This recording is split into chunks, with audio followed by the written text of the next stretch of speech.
Hey guys, tonight we step backward through time, leaving behind everything you know about comfort, your thermostat, your insulated walls, your electric blankets, and we land squarely in the frozen heart of 1830s rural America.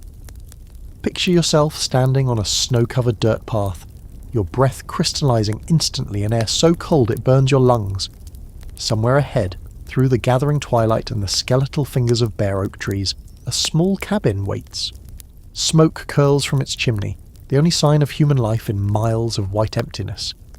That cabin is your home now. Those thin walls, that single fireplace, that pile of firewood stacked against the exterior, that's everything standing between you and a very real, very permanent frozen death. You probably won't survive this, not with your modern sensibilities and your assumption that warmth is something that simply happens when you want it. But the people who actually lived this life, they not only survived, they thrived, raised families, built communities, and created the foundation for everything you take for granted today. So, before you get comfortable, take a moment to like the video and subscribe, but only if you genuinely enjoy what I do here. Drop a comment telling me where you're listening from and what time it is there. I love knowing this story travels across time zones while we travel across centuries together. Now dim the lights, maybe turn on a fan for that soft background hum, and let's ease into tonight's journey together. The year is 1834 and you've just arrived at your new homestead somewhere in the Ohio River Valley. Perhaps you travelled here by wagon from the already crowded eastern seaboard, or maybe your family has been pushing westward for generations, always chasing cheaper land and the promise of independence. It doesn't matter now. What matters is that December has arrived with brutal indifference, and you're standing in the doorway of a cabin that measures perhaps 16 feet by 20 feet, smaller than most modern living rooms, knowing that this single room will contain your entire existence for the next 4 months. The cold isn't like anything you've experienced in your previous life. It doesn't politely wait outside. It seeps through every gap in the logs, whistles under the door, and settles into your bones with patient malice. Historians still argue whether the winters of the early 19th century were genuinely harsher than today's, or whether our ancestors simply lacked the technology to buffer themselves from seasonal realities we barely notice anymore. Some climate researchers point to the tail end of the Little Ice Age, suggesting that temperatures in rural America during the 1800s averaged several degrees colder than our current norms. Others argue that the perceived brutality stemmed entirely from inadequate shelter and clothing, rather than any actual meteorological difference. You don't care about scholarly debates right now. You care about the fact that your fingers have already gone numb, and you've only been standing still for 3 minutes. The cabin before you represents perhaps 6 months of backbreaking labour. Trees felled, logs notched, walls raised with the help of neighbours who expected you'd return the favour when they needed their own structures built. The roof is constructed from hand-split wooden shingles, each one carved during summer evenings when the light lasted long enough for such detailed work. There's a single window, small and covered with oiled paper rather than glass because glass is expensive, fragile, and nearly impossible to transport over rutted frontier roads. That oiled paper lets in a dim filtered light during the day while blocking approximately none of the cold air that wants desperately to get inside. You push open the door, no lock, just a simple latch, and step into darkness, relieved only by the orange glow of embers in the fireplace. Someone, probably your wife or eldest child, has been tending the fire in your absence, but even so, the interior temperature hovers somewhere around 45 degrees. That's warmer than outside, certainly, but it's not warm, it's survivable. And survivable, you're learning, is the highest aspiration available to you right now. The smell hits you immediately. Wood smoke, of course, but also the earthy funk of dried herbs hanging from the rafters, the sharp tang of the vinegar barrel in the corner, and underneath it all the unmistakable musk of human bodies that haven't bathed properly in weeks. Bathing in winter is a luxury, requiring the heating of water, which requires firewood, which requires labour, which requires energy that's better spent on more essential survival tasks. You'll get used to the smell. Everyone does. Your eyes adjust and you take inventory of your domain. The fireplace dominates the far wall, built from stones hauled from the creek bed a quarter-mile away. It's wide enough to burn logs 3 feet long, and deep enough that you can actually step inside it if you need to adjust something in the back. The cast iron pot hangs from a crane swung over the flames, and whatever's bubbling inside smells like salvation. Some kind of stew, probably. heavy on root vegetables and light on meat because the deer you shot last week needs to last until February at minimum. The bed occupies one corner, a wooden frame with rope supports and a mattress stuffed with corn husks that rustle every time someone shifts position. 3 children sleep there currently, piled together under every blanket the family owns, their small bodies generating collective warmth in a survival strategy as old as humanity itself. Your wife sits near the fire, mending a shirt by the inadequate light, her fingers moving automatically through motions she's performed 10,000 times before. This is it. This is home. This is where you'll spend the next 120 days, give or take, venturing outside only when absolutely necessary, to feed the animals, to haul water, to retrieve firewood from the pile, to answer nature's calls in an outhouse that might genuinely be the coldest place on earth. You'll eat every meal within these walls. You'll sleep every night listening to the wind howl and the logs creak and the fire pop. You'll watch your children grow bored and restless and learn to occupy them with lessons and chores, and stories passed down through generations. And here's the strange truth that takes some time to settle into your modern brain. You'll be fine. Not comfortable, never comfortable, but fine.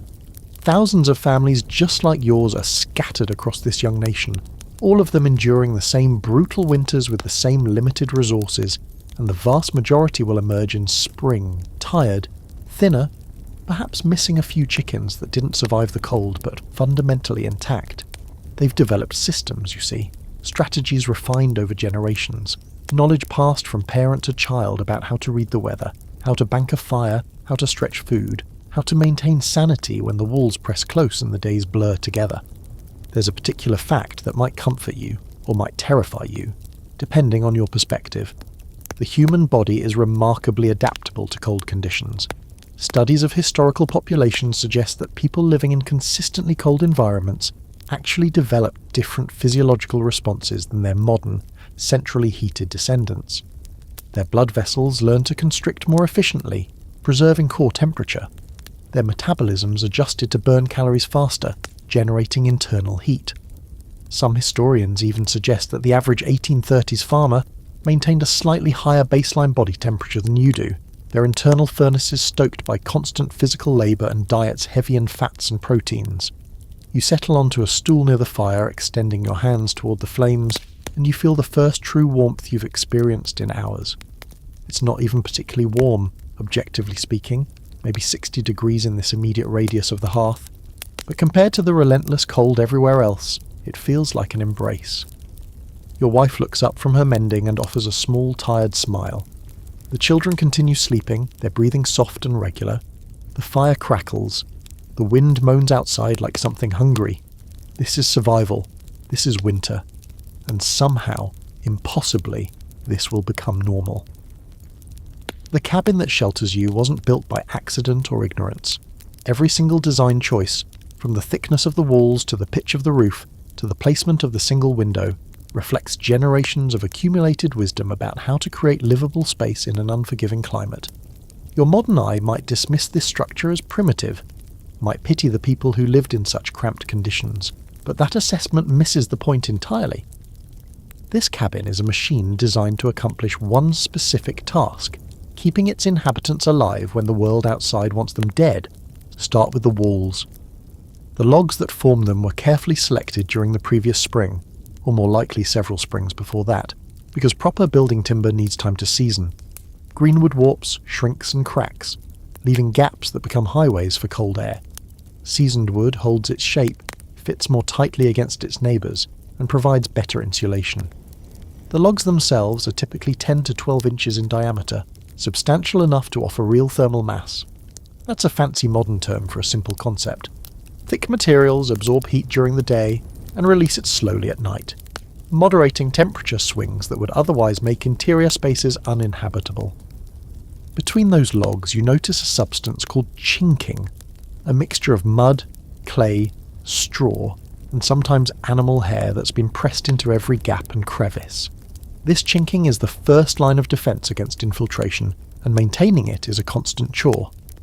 Every autumn, before the first hard freeze, someone scrambles along the exterior walls with fresh batches of the stuff, filling cracks that have developed over the summer, reinforcing weak spots, essentially resealing the entire envelope of the structure.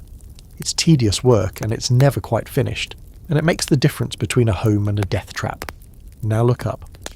The ceiling is low, perhaps 7 feet at its highest point, and sloping downward toward the edges where the roof meets the walls. This isn't because the builders couldn't manage taller construction. It's because heat rises, and you want to capture as much of that rising heat as possible before it escapes into the rafters. A cathedral ceiling might look impressive, but it would be functionally suicidal in this climate. Every cubic foot of interior space represents air that must be heated, and you're working with a finite amount of fuel and a fireplace that doesn't care about your aesthetic preferences. Low ceilings keep the warm air where you actually live rather than pooling uselessly above your heads. The roof itself presents another engineering challenge. Those hand-split shingles overlap carefully, creating a scale-like surface that sheds rain and snow melt while blocking most wind. But wood alone doesn't provide much insulation, and the attic space, if you can call it that, given that it's really just the triangular void between ceiling and roof, tends to be nearly as cold as the outside air. Some families stuff this space with straw, dried leaves or corn husks, adding an extra layer of insulation between themselves and the sky.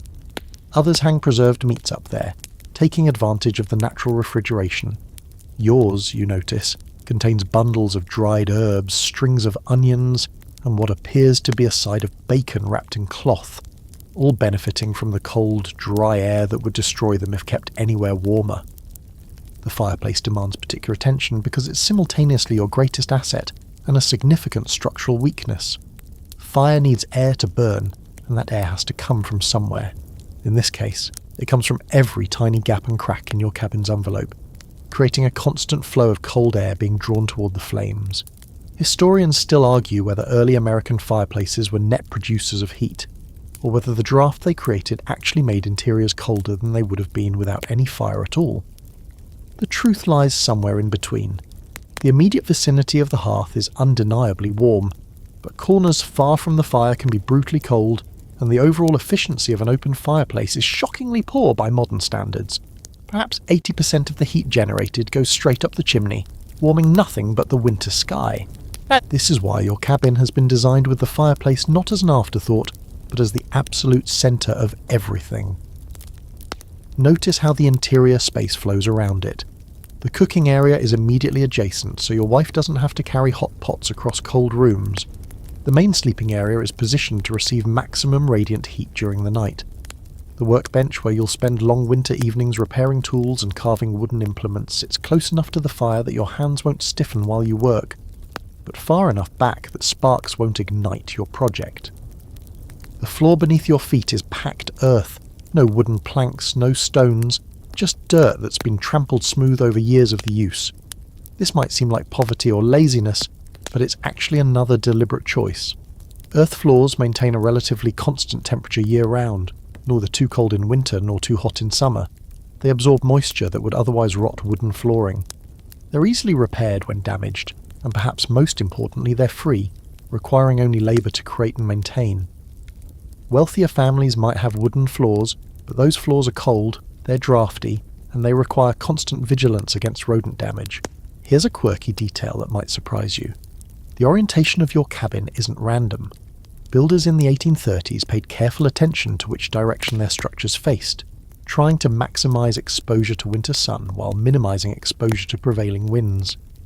In most of the northern states, this meant positioning the main entrance on the south or southeast side, with the fewest possible openings on the north and west.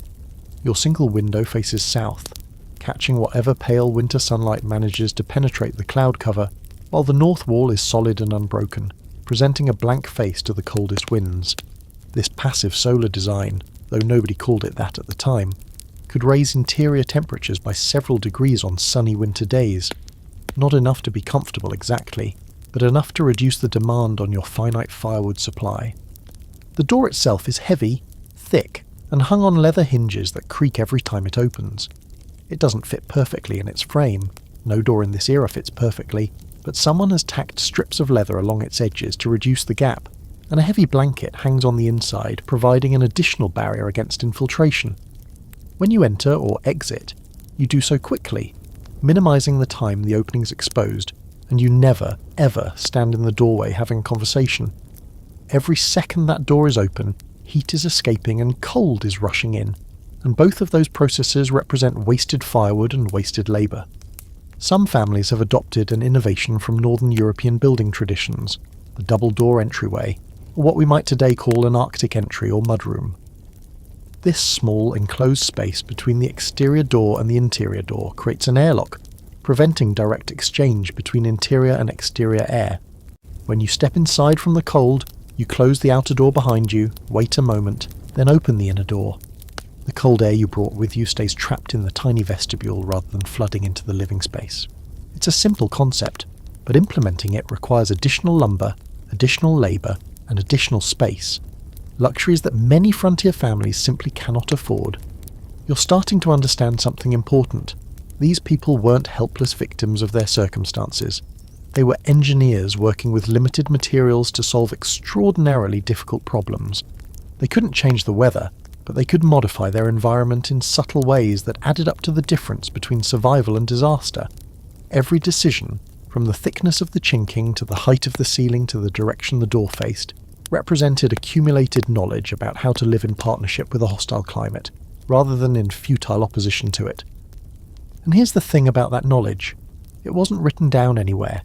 There were no building codes, no instruction manuals, no YouTube tutorials on log cabin construction.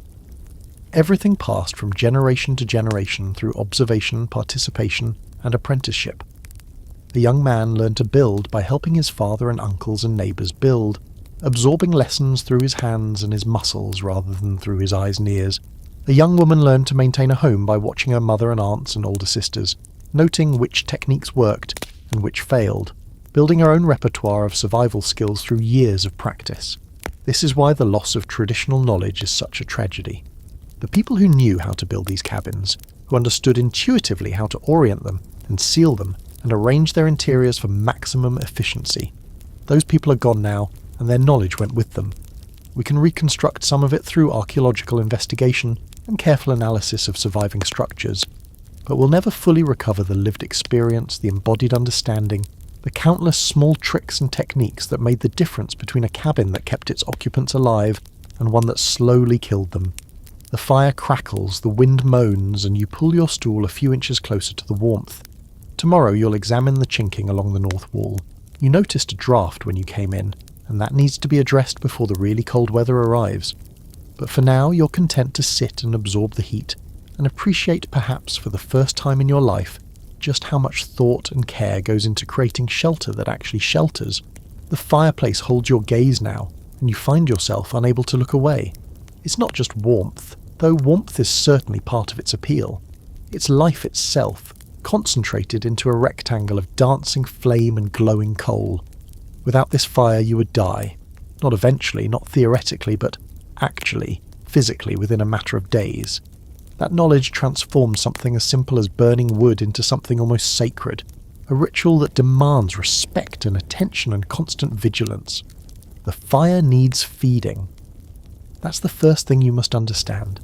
A fireplace is not like a modern furnace that you set and forget, cycling on and off automatically to maintain your desired temperature. A fireplace is a hungry animal that consumes fuel continuously and rewards neglect with cold death. During the depths of winter, someone in your household is awake and tending flames at all hours of the day and night. The fire never goes out entirely, not if you can help it, because relighting a fire is difficult, time-consuming, and in the worst weather conditions, genuinely dangerous. Your evening routine begins around 8 o'clock, when the last of the daylight fades and the cabin settles into its nighttime configuration. You've added several large logs to the fire, positioning them carefully to burn slowly rather than flaring up in a quick burst of heat that would exhaust itself before dawn. These logs are your night shift workers, smouldering steadily for hours, maintaining a bed of coals that will make morning fire building possible. You've banked the fire as well, pushing ash and coals around the edges to insulate the burning centre, reducing airflow to slow combustion without extinguishing it entirely. It's a delicate balance. Too much banking and the fire smothers, too little and it burns through your fuel supply before you wake. Around midnight someone will rise. Perhaps it's you, or perhaps it's your wife, or perhaps you take turns on different nights. Either way, someone stumbles out of the warm nest of blankets into air that has grown noticeably colder since bedtime. The fire has died down to coals and a few flickering flames. The person adds wood, not large logs yet, but smaller pieces that will catch quickly, and rebuild the fire's intensity. They wait to make sure the new fuel is truly ignited, that the fire won't simply smoulder and die the moment they return to bed. Then they stumble back to sleep, and the cycle continues. At dawn, whoever wakes first finds a fire that's reduced to embers but still very much alive. This is the crucial moment. Fresh kindling goes on first, small sticks, wood shavings, dried corn cobs, anything that will catch quickly from the remaining heat, then larger pieces, then eventually the substantial logs that will burn through the morning while breakfast is prepared and the day's work begins. If the morning person does their job well, the cabin will be almost comfortable by the time everyone else wakes. If they rush, if they add large logs too soon, if they fail to judge the remaining heat correctly, the fire will go out and everyone will face a cold, miserable, dangerous start to their day. Here's something that might surprise you. The people of the 1830s had remarkably sophisticated understanding of fire management, even if they wouldn't have described it in scientific terms. They knew that different woods burned differently, that oak and hickory produced long-lasting coals ideal for overnight burning, while pine and poplar flared hot and fast, good for quick heat but useless for sustained warmth. They knew that wood needed to be dry to burn efficiently, and that wet or green wood produced more smoke than heat, while also coating the chimney with dangerous creosote buildup. They knew that airflow mattered, that a fire needed space to breathe but also needed containment to prevent heat from escaping too quickly up the flue. Historians still argue whether the average frontier family possessed this knowledge through explicit teaching or through a kind of intuitive trial and error that we might today call embodied cognition.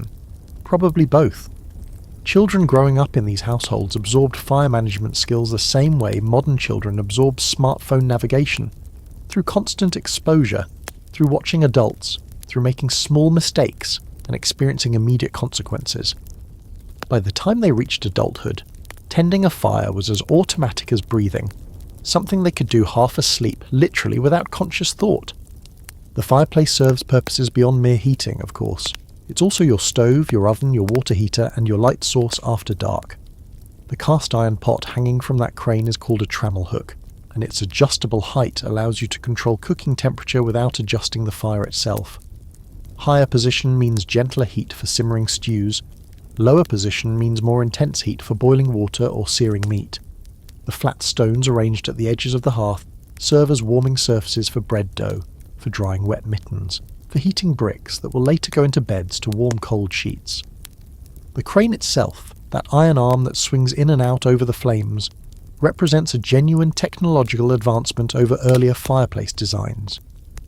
Before cranes became common, pots had to be lifted straight up off the fire, a process that risked burns, spills and back injuries. The crane allows you to swing the pot out over the safe stone hearth before lifting it, adding a measure of safety and convenience that our ancestors appreciated deeply even if they took it for granted. Here's a quirky detail that doesn't appear in most history books. The fireplace was also the primary source of information about the weather. The direction and intensity of smoke rising from the chimney, the way the fire burned, the sounds the flames made, all of these provided data that experienced observers could interpret. A fire that burned sluggishly and smoked heavily often indicated an approaching storm, as falling barometric pressure affected draft patterns. A fire that crackled and popped suggested moisture in the wood, which might mean recent precipitation or high humidity. The hearth was a weather station, a barometer, a forecast model, all wrapped into something that looked like a simple pile of burning wood. The light the fire provides deserves mention as well. Candles and oil lamps exist certainly, and we'll discuss them later, but they're expensive and their fuel requires significant labour to produce. The firelight is free, a byproduct of your heating efforts, and much of winter evening activity positions itself to take advantage of this illumination. Your wife mends clothing by firelight, you whittle tool handles by firelight. The children do their lessons, scratching letters on slate boards, reciting Bible verses, practicing arithmetic by firelight. Everyone faces the hearth, arranged in a semicircle that looks almost ceremonial, and in a sense it is. The fire is the centre of your universe during these months, the sun around which your household orbits. But firelight is tricky to work by. It flickers constantly, throwing shadows that dance and shift, straining eyes that are trying to focus on detailed tasks. Extended firelight work causes headaches, eye fatigue, and long-term vision damage that historians have documented through examination of period medical records and personal diaries. The phrase, burning the midnight oil, originated as a description of the economic cost of extended evening work, the oil or candles required when firelight alone wouldn't suffice. But there was a physical cost as well, paid in squinting and rubbing tired eyes, and waking up to faces that felt somehow depleted. The sounds of the fire become your nighttime soundtrack.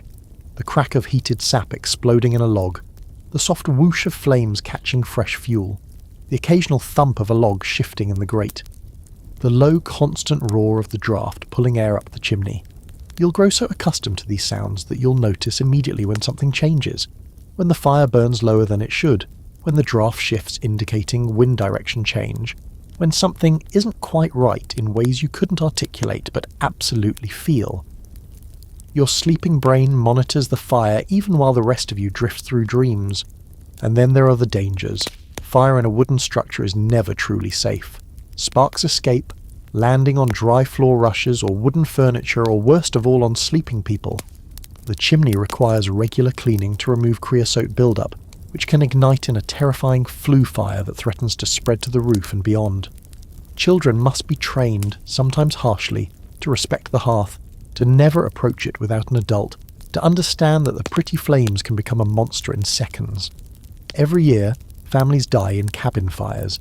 Every year, survivors speak of waking to smoke, of scrambling through darkness, of escaping into the freezing night in their bedclothes with nothing but their lives. The fire that keeps you alive can also kill you.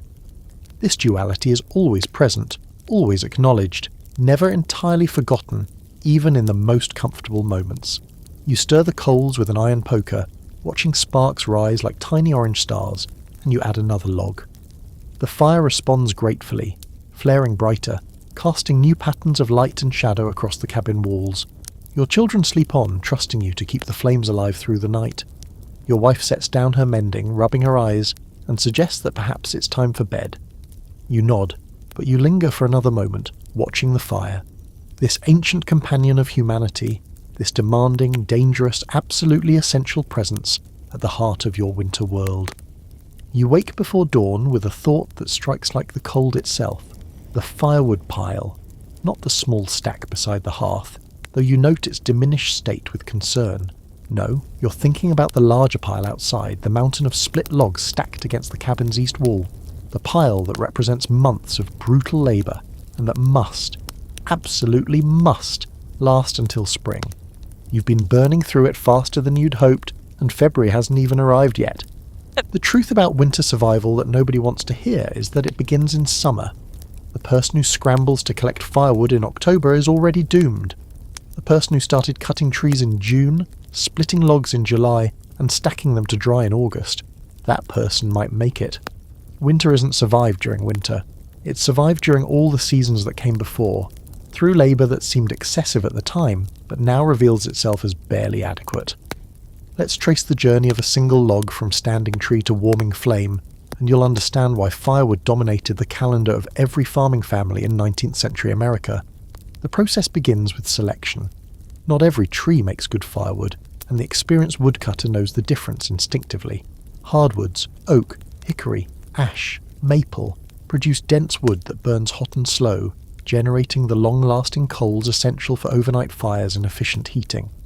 Softwoods, pine, fir, spruce, burn quickly and leave little residue, useful for kindling and fast heat, but wasteful as primary fuel. They also produce more creosote, that tarry substance that coats chimneys and causes dangerous fires. A family dependent entirely on softwood would need roughly twice the volume to achieve the same heating as a family with access to quality hardwoods. In regions where softwoods dominated the forest, winter survival required either massive wood piles or supplementary heating strategies. The cutting itself happens during spring or early summer, after the ground has thawed enough to access timber stands, but before the brutal heat of July and August makes heavy labour dangerous. You rise before dawn, eat a substantial breakfast, and walk into the forest with your axe over your shoulder. The axe is your most precious tool, its blade carefully maintained, its handle fitted perfectly to your grip through years of use. A dull axe or an ill-fitted handle means slower work, more exhaustion, and greater risk of injury. Men have died from axe wounds, slipping on wet leaves, misjudging a stroke, working too tired to maintain proper form, and every experienced woodcutter carries scars. The felling of a tree is both art and science. You examine the trunk looking for rot, for lean, for branches that might catch on neighbouring trees during the fall. You clear your escape route, the path you'll take when the tree begins its descent, because standing in the wrong place during a tree fall is a reliable way to become a cautionary tale. You make your undercut on the side, facing the direction you want the tree to fall, removing a wedge of wood that creates a hinge point. Then you move to the opposite side and begin your back cut, the horizontal stroke that will sever the remaining connection and send tons of timber crashing to earth. The crack of a falling tree, the whoosh of displaced air, the thunderous impact, these sounds define summer in the working forest. But a felled tree is just the beginning.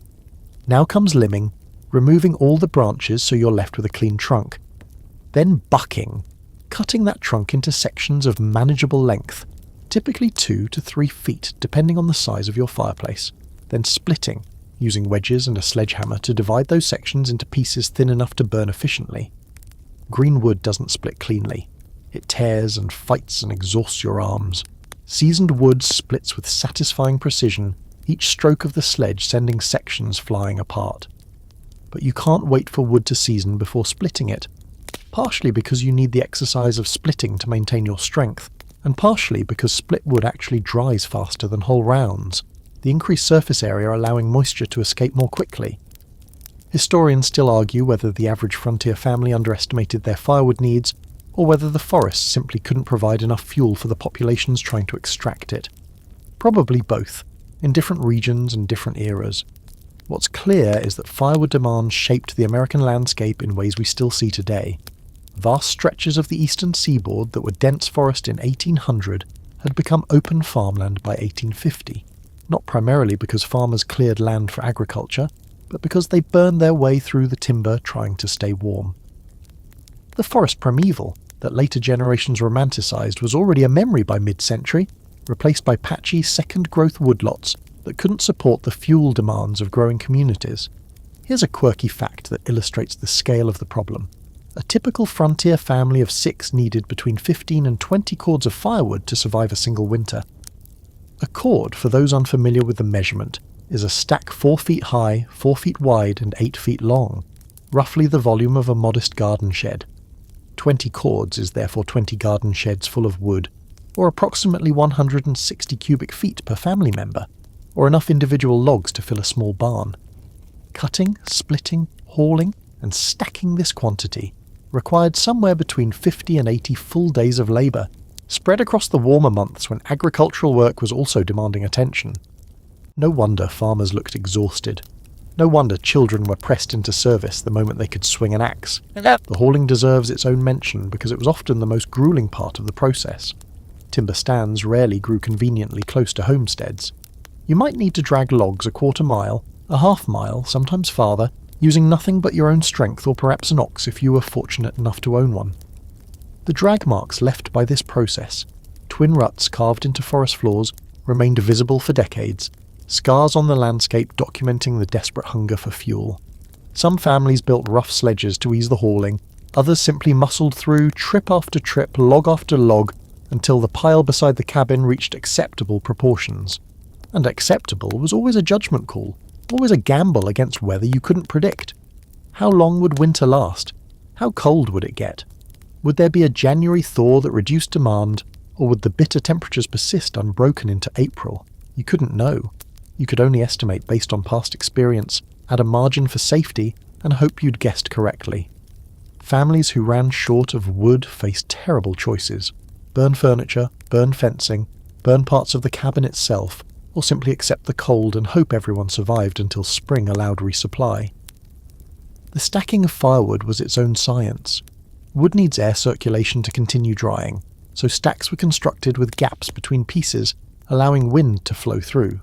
Stacks needed cover, bark side-up logs on top, or lean-to roofs built over the pile to protect against rain and snow that would undo months of seasoning. Stacks needed stability, because a collapsed pile scattered wood across muddy ground, making retrieval difficult and restacking another demand on limited time. An experienced stacker built their pile with almost architectural precision, each piece supporting its neighbours, the whole structure leaning slightly against itself for balance. The location of the wood pile mattered too. Close enough to the cabin that you wouldn't freeze retrieving fuel during blizzards, but far enough away that fire in the pile wouldn't spread to the structure. Protected from prevailing winds that would drive snow into the gaps and soak the wood. Accessible from multiple angles so you could work your way around the pile as winter progressed, rather than digging tunnels through snow to reach the far side. These considerations seem trivial until you're the one stumbling through a blizzard at midnight, unable to feel your fingers, desperately trying to locate and extract logs from a snow-covered mound. You're outside now, standing before your own woodpile in the grey pre-dawn light, assessing what remains. Perhaps 8 cords, maybe 9 if you're optimistic. 2 months of winter left, minimum, possibly 3. You do the math in your head and it comes out tight. Survivable if the weather cooperates, dangerous if it doesn't. You make a mental note to be more conservative with the fire, to let the cabin cool a few degrees more overnight, to burn smaller pieces more efficiently rather than the large logs that produce impressive flames but waste heat up the chimney. Then you grab an armful of wood, turn back toward the cabin, and push through the door into warmth that suddenly feels even more precious than before. The fire awaits, hungry as always, and you feed it with a mixture of gratitude and resentment. Gratitude that the fuel exists at all, resentment that it extracts such a price. Behind you, the pile stands patient in the snow, slowly diminishing, counting down the days until either spring arrives or the wood runs out. Your hands are numb from the firewood run, and as you warm them by the hearth, you notice your wife pulling garments from the trunk against the far wall. It's time to dress for the day's work, and in the 1830s, dressing for winter isn't a casual affair. It's strategic, layered, and absolutely essential to survival. The clothing you wear represents hundreds of hours of labour, spinning, weaving, sewing, and it's the only thing standing between your vulnerable human body and temperatures that would kill you in hours if you were exposed to them naked. The base layer sits directly against your skin, and for men in this era, it's typically a long linen shirt that extends nearly to the knees. Linen might seem like a strange choice for winter. It's associated in your modern mind with summer and breathability. But the people of the 1830s understood something about fabric that we've largely forgotten. Linen wicks moisture away from the body, keeping sweat from pooling against your skin where it would chill you rapidly. The long shirt provides an insulating layer of air between the fabric and your flesh, creating the first barrier in your thermal defense system. Over the linen goes wool, and wool is king in this climate. Your shirt is covered by a wool vest, then a wool coat, each layer trapping more air, each layer adding warmth. The wool itself comes from your own sheep, most likely, sheared in late spring, washed in the stream, carded by your wife and daughters during summer evenings, spun into yarn on a wheel that's been in the family for generations, and finally knitted or woven into fabric that might take weeks to complete. When you wear wool, you're wearing labour. You're wearing time. You're wearing the accumulated skill of every woman who contributed to that garment's creation. Your legs get similar treatment. Long underwear of wool or linen, then heavy wool trousers, then perhaps leather leggings if you're going to be working outside for extended periods. The leather serves multiple purposes. It blocks wind, it sheds snow, and it protects the wool beneath from wear and tear that would otherwise destroy expensive garments within a single season. Leather wears out eventually too, of course, but it can be patched and repaired in ways that torn wool cannot. The extremities demand special attention because frostbite attacks fingers and toes first, striking the parts of your body farthest from your warm core. Your hands wear wool mittens, not gloves, because mittens allow your fingers to share warmth with each other rather than isolating them in separate cold compartments.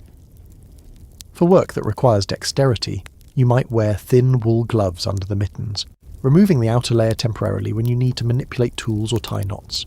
Your feet wear wool socks, usually several pairs layered over each other, stuffed into boots that might be leather, might be heavy cloth, but are certainly waterproofed with animal fat rubbed into every seam.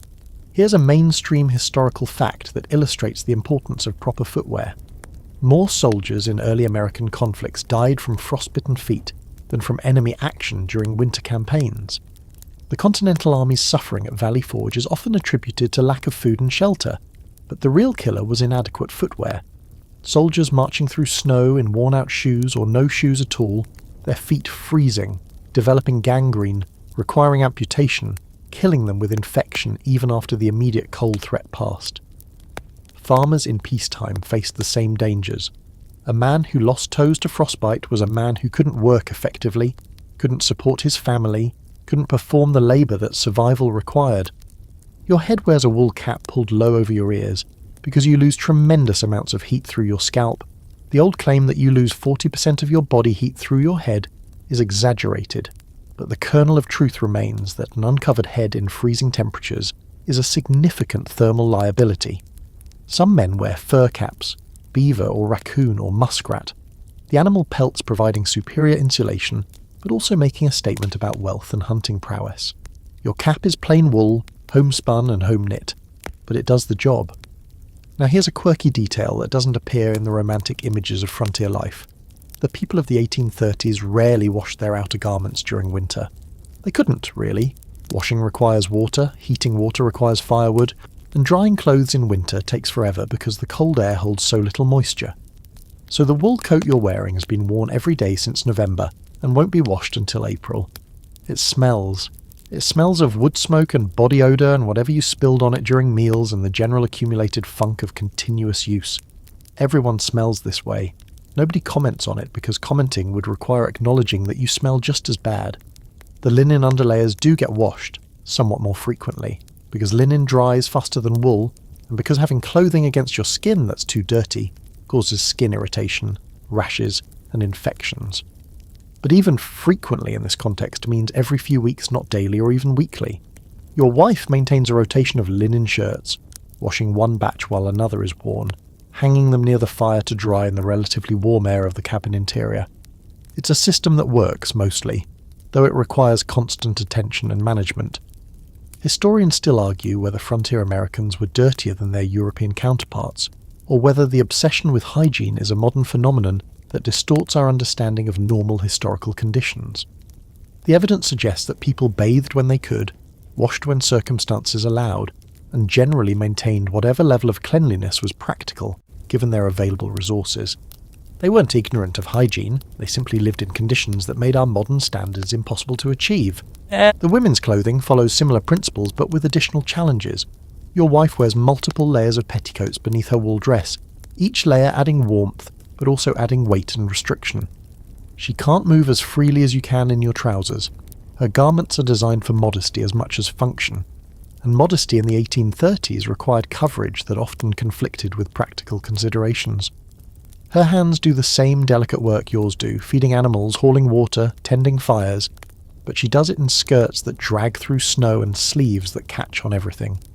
Her one advantage is the apron, that most underrated of garments, which provides an extra layer of insulation over her core, while also protecting her dress from the inevitable stains and wear of daily work. A woman might own 2 or 3 dresses that had to last for years. The aprons, which were cheaper and easier to make, absorbed the abuse that would otherwise destroy her more valuable garments. Smart women owned many aprons and rotated them frequently, extending the life of the clothing beneath. The children's clothing presents its own challenges. Children grow constantly, and in an era when every garment required hours of hand labour to produce, keeping children clothed was a never-ending race against their expanding bodies. Clothing passed down from older siblings to younger, mended and patched, and let out and taken in as necessary. A family might have a single, good outfit for each child, reserved for church services and special occasions, while everyday wear was whatever could be assembled from available materials. Children's feet grew fastest of all, and many frontier children went barefoot for as much of the year as possible, reserving their precious shoes for the coldest months when frostbite became an immediate threat. You're dressed now, every layer in place, and you feel like a wool-wrapped mummy preparing to face the elements. The clothing is heavy, perhaps 15 to 20 pounds of fabric encasing your body, and it restricts your movement in ways your modern self would find frustrating. But it works. When you step outside into the cutting wind, you feel the cold on your face, the only exposed skin, but the rest of you remains protected, insulated, alive. The trade-off, as with everything in this life, is labour. The clothing that keeps you warm didn't appear magically. It represents sheep that had to be raised and sheared, fleeces that had to be washed and carded and spun and woven, garments that had to be cut and sewn by hand because sewing machines won't be common for another 2 decades. Your wife's fingers have spent thousands of hours creating the clothing your family wears, and she'll spend thousands more maintaining it, patching holes, reinforcing seams, replacing buttons carved from bone or wood, because metal buttons are expensive imports from distant cities. The carding combs sit in the corner, waiting for tonight's work session. The spinning wheel occupies its place of honour near the fire, where light and warmth combine to make the endless task of thread production slightly less miserable. The loom, too large for the cabin, sits in the barn with the animals, used during warmer months but too cold to operate now. Every piece of equipment, every tool, every implement connects to the creation of the fabric that keeps you breathing through the winter months. You adjust your wool cap, pull your mittens tighter, and head out into the snow. The cold bites at your cheeks, but everywhere else, you're warm enough. Barely warm enough, but enough. Your clothing is your portable shelter, your wearable home, and you treat it with the respect it deserves. Not because you're sentimental about fabric, but because you understand that without it, you would die.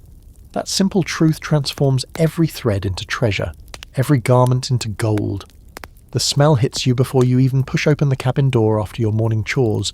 The warm, yeasty, impossible-to-fake aroma of bread baking in a cast-iron Dutch oven.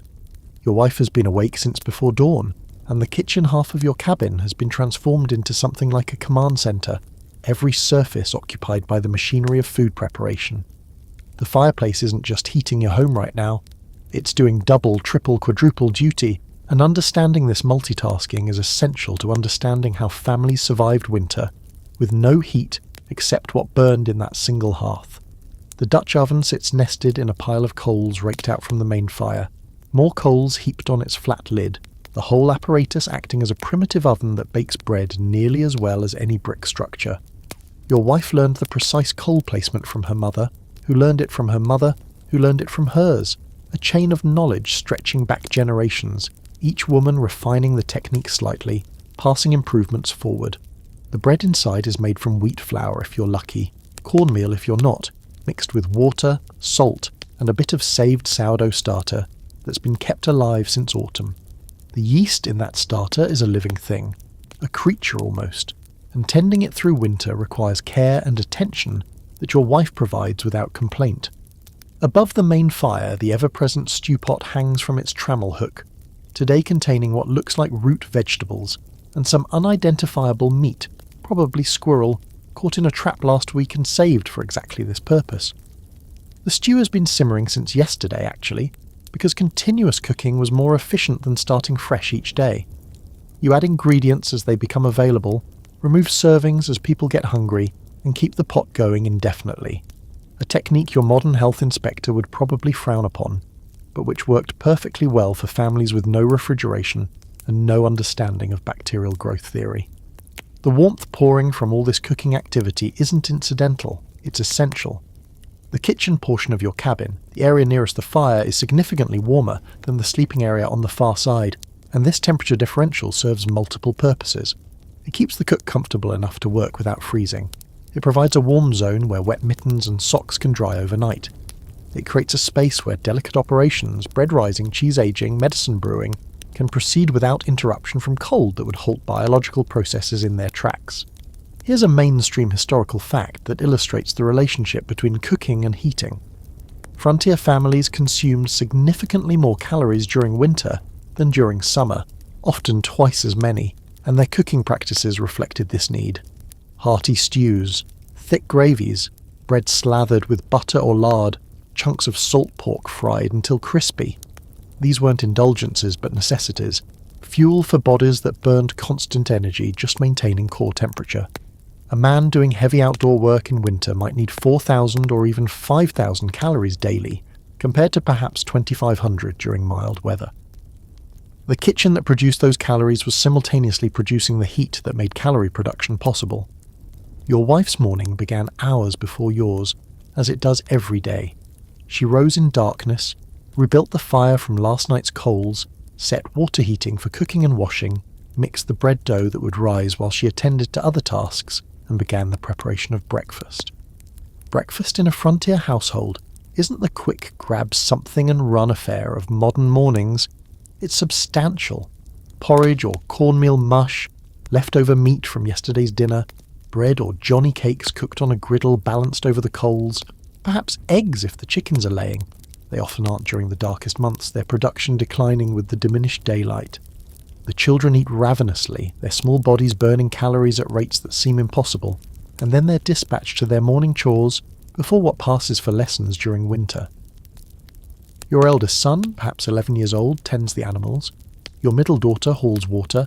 Your youngest stays inside, tasked with keeping the woodbox filled and the fire fed, a job that sounds simple but requires constant vigilance.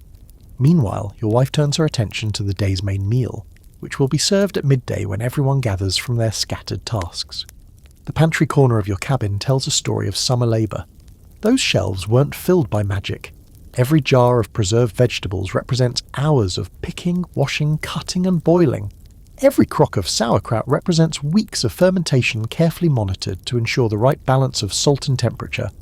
Every smoked ham hanging from the rafters represents a pig that had to be raised, slaughtered, butchered, salted and smoked during the brief window when autumn temperatures allowed meat processing without spoilage, but before true winter set in. Here's a quirky detail that might surprise you. Frontier families preserved food using techniques that we would today recognise as potentially dangerous, yet deaths from food poisoning were relatively rare in historical records. The explanation lies in something called the microbial terroir of traditional food preparation, a fancy term for the idea that beneficial bacteria, established in preserved foods over generations of use, outcompeted harmful bacteria and actually protected people from illness.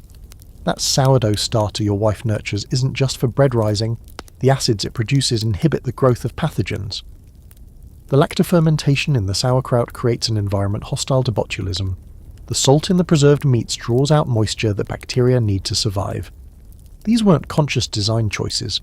The science wouldn't be understood for decades, but they were effective practices passed down because they worked. The dinner preparation happening now follows rhythms as old as agriculture itself.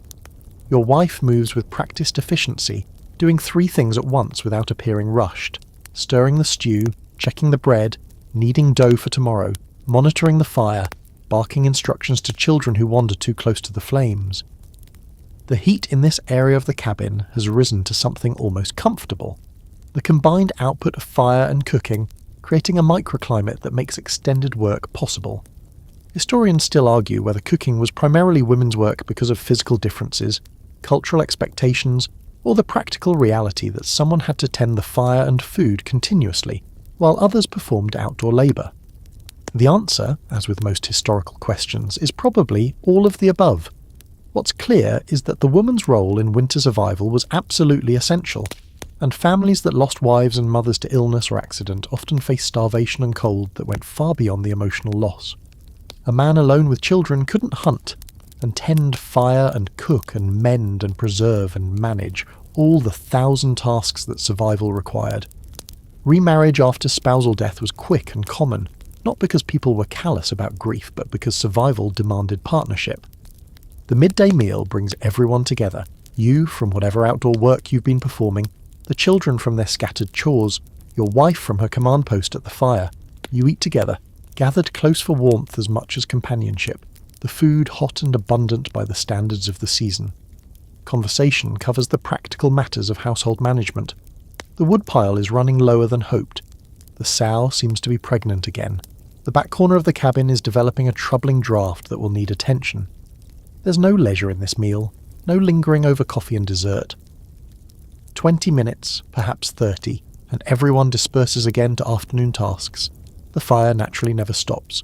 Through lunch preparation, through the meal itself, through clean-up and afternoon cooking, someone, usually your wife, sometimes an older child, feeds it, adjusts it, monitors it. The kitchen fire is a different creature than the overnight fire, hotter, more active, consuming fuel faster in service of work rather than mere warmth.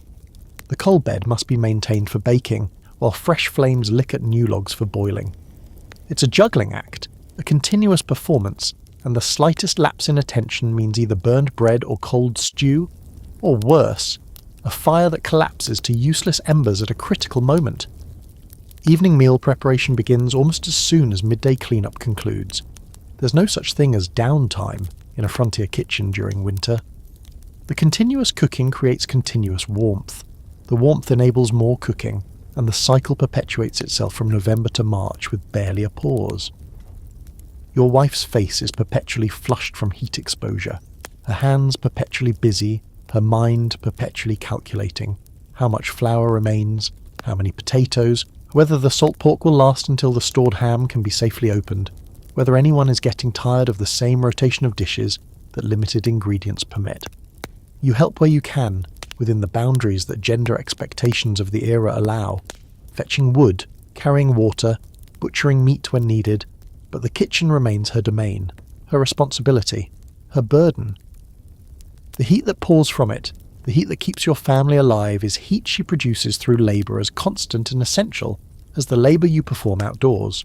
Different work, equally exhausting, equally necessary. The bread emerges from its Dutch oven, golden brown and perfect, and the smell fills the cabin with something that transcends mere nutrition. It smells like home. It smells like survival. It smells like another day successfully navigated through the long, cold season. Your wife cuts thick slices, passes them around, and for a brief moment, gathered near the fire, eating warm bread with butter from your own cows, you forget that you're engaged in a continuous battle against cold that wants to kill you. It almost feels in this moment like comfort.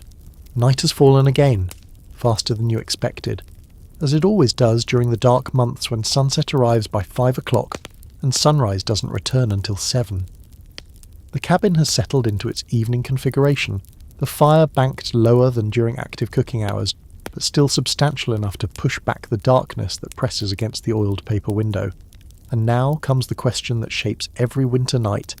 How do you sleep when the temperature inside your home drops to near freezing, and the bed is so cold that climbing into it feels like punishment? The answer involves strategy, teamwork, and devices that your modern mind might find quaint, but your freezing body will learn to treasure. Your bed occupies the corner nearest the fire, positioned carefully to receive maximum radiant heat, while remaining far enough from the flames that sparks and stray embers won't ignite the bedding. The frame itself is simple. Wooden posts joined by side rails with a network of ropes woven across the opening to support the mattress. These ropes stretch over time, sagging in the middle, requiring periodic tightening with a special tool. The origin, historians believe, of the phrase sleep tight, though this etymology is disputed and you probably don't care about linguistic history when you're this cold. The mattress resting on those ropes is stuffed with corn husks, dried and saved from the autumn harvest. Corn husk mattresses rustle with every movement, a sound you've grown so accustomed to that you no longer notice it, though visitors from more prosperous households sometimes comment on the unusual symphony your bed produces. The husks compress over time, requiring periodic restuffing, and they retain moisture in ways that can make bedding damp and cold if you're not careful. Wealthier families use feather beds, mattresses stuffed with down from ducks or geese, and the difference in comfort is profound. You've slept on a feather bed exactly once, at a relative's home during a summer visit, and the memory of that softness, that warmth, haunts you during the cold months when your corn husks seem particularly inadequate. Over the mattress goes the bedding, and here's where the real engineering of winter sleep becomes apparent. First, a bottom sheet of linen or cotton, already cold to the touch despite being in the warmest corner of the cabin. Then blankets, plural, many, piled high enough that they comprise a significant weight pressing down on your body. Wool blankets, if you're fortunate, woven from the same sheep that produced your clothing, heavy and scratchy and incredibly warm once your body heat begins to accumulate. Quilts layered over the blankets, each quilt a patchwork of salvaged fabric scraps stitched together during long winter evenings. Beautiful in their way, but valued primarily for their function. Here's a mainstream historical fact that illustrates the importance of quality bedding. Frontier families listed their best blankets and quilts in wills and estate inventories, treating them as significant property alongside land and livestock.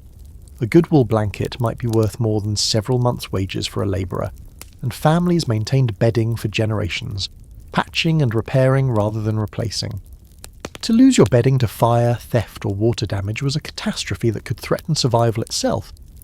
But even excellent bedding has limits. and climbing into a bed that's been exposed to ambient cabin temperatures all day, temperatures that might be 45 or 50 degrees by nightfall, is an experience of profound physical shock. Your body rebels, your muscles tense, your teeth chatter. The cold seems to penetrate from every direction, despite the layers above and below you, and it takes 30 minutes or more for your body heat to warm the immediate area enough for sleep to become possible. This is where the bed warmer enters the picture, and honestly it might be the single greatest low-technology invention in the history of humanity. A bed warmer is essentially a metal pan, usually copper or brass, attached to a long wooden handle. You fill the pan with hot coals from the fire, not flames, just coals, glowing red and radiating heat, and you sweep it back and forth between the sheets, up and down the length of the bed, warming the fabric and the mattress beneath. The transformation is immediate and miraculous. Where seconds ago you faced Arctic torture, now you slip into sheets that feel genuinely warm, almost luxuriously comfortable by the standards of the season. The bed warmer requires some skill to use correctly.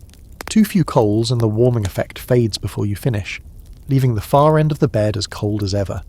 Too many coals and you risk burning the bedding, or worse, creating enough smoke in the confined space that you're coughing rather than sleeping. The coals must be fresh enough to retain heat, but not so fresh that they're still actively flaming. It's another of those techniques that seems simple in description but requires practice to master, the kind of skill that children learned by helping parents, and that adults performed automatically after years of repetition. Alternative warming methods exist for families without bed warmers, or for nights when additional heat is needed.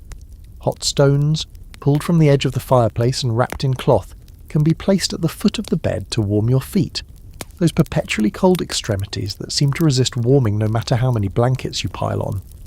Ceramic jugs filled with boiling water serve similar purposes, though they cool faster than stones and risk leaking. Some families heated bricks during the day, wrapping them in flannel and placing them throughout the bed to create pockets of warmth. These items retain heat for hours, extending their usefulness well into the night when the fire burns low and the cabin grows coldest. Here's a quirky detail that doesn't appear in most romanticised accounts of frontier life.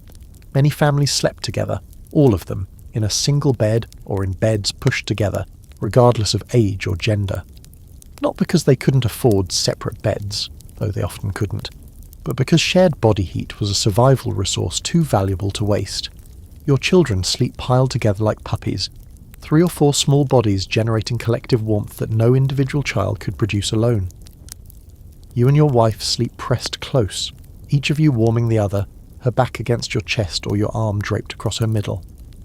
The modern expectation of individual sleeping space, of personal mattresses and separate blankets, is a luxury born of central heating. In 1830, privacy means nothing if it kills you. Historians still argue whether this communal sleeping arrangement had effects on family dynamics, on childhood development, on marital relationships. Some suggest that constant proximity created stronger family bonds, while others argue that lack of privacy generated tensions that erupted in other ways. What's clear is that the arrangement worked from a survival standpoint. Families that huddled together stayed warmer than families that insisted on separation. Your bedtime routine has become ritualized through repetition. The fire is banked for the night, larger logs positioned to burn slowly, ash pushed around the perimeter to control airflow. The bed warmer makes its passes between the sheets. Chamber pots are positioned within easy reach because nobody wants to walk across a freezing floor to use the outhouse at 3 in the morning if it can possibly be avoided. Water is left near enough to the fire that it won't freeze overnight, because morning routines require liquid water, and you'd rather not start your day by thawing ice. You climb into bed fully dressed, or at least dressed in sleeping clothes that aren't much different from your day clothes, wool underlayers and a linen nightshirt, socks on your feet and a cap on your head. Undressing for bed is a summer luxury. In winter you remove your outer layers and slip under the blankets as quickly as possible, pulling them up to your chin, settling into the warm pocket created by the bed warmer, feeling your body finally gratefully begin to relax. The fire crackles, the wind outside moans against the walls. One of your children murmurs in sleep, something incomprehensible, and another child shifts position with the characteristic rustle of corn husks. Your wife's breathing has already slowed into the rhythms of sleep, her body heat warming your side, her presence a comfort that goes beyond mere thermal benefit. You close your eyes, Sleep in the 1830s isn't quite like modern sleep. You wake more often, stirred by cold when the fire burns low, by sounds that might be threats, animals, intruders, something wrong, by the general discomfort of conditions that never quite reach true comfort. Sleep research conducted on modern subjects living temporarily in historical conditions suggests that people in the past spent more time in light sleep stages, less time in deep sleep, and experienced what researchers call segmented sleep, two distinct sleep periods separated by an hour or two of wakefulness in the middle of the night. Whether this pattern was universal, or simply a response to uncomfortable sleeping conditions, remains debated. What's not debated is that somehow, despite everything, you sleep. Your body demands it. The labour of the day has exhausted you, and even imperfect sleep provides restoration that no amount of determination can replace. You drift off, warm enough in your cocoon of blankets and bodies, and the hours pass in darkness until someone needs to rise and feed the fire again. That's the rhythm of winter nights: sleep, wake, tend fire, sleep, wake, tend fire, sleep. And finally, the grey light of dawn creeping through the oiled paper window announces that another night has been survived. You emerge from your blankets into air that's noticeably colder than when you fell asleep, rebuild the morning fire, and begin the cycle again. 100 nights like this, maybe more, stretching from November to March, each one a small victory against the cold. You don't celebrate these victories. You barely notice them. You simply endure, night after night, until finally the thaw arrives, and you can remember what it feels like to be truly warm. The trapdoor in the cabin floor is easy to overlook if you don't know it's there. Just a square of boards, slightly different in colour from their surroundings, with a rope handle sunk flush against the surface.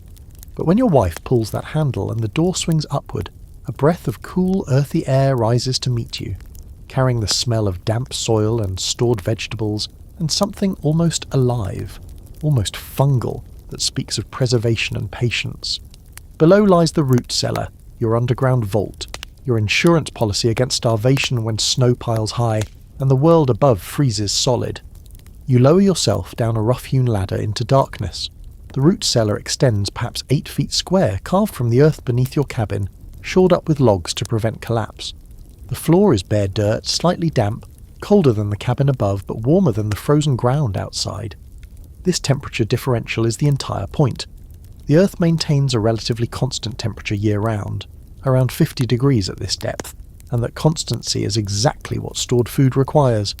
Too warm and vegetables rot, bacteria multiply, preservation fails. Too cold and everything freezes, cell walls rupture, and your carefully hoarded harvest turns to mush when thawed.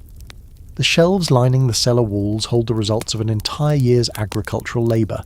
There, in woven baskets, are potatoes, perhaps 300 pounds of them, enough to provide the starchy foundation of your diet through the winter months.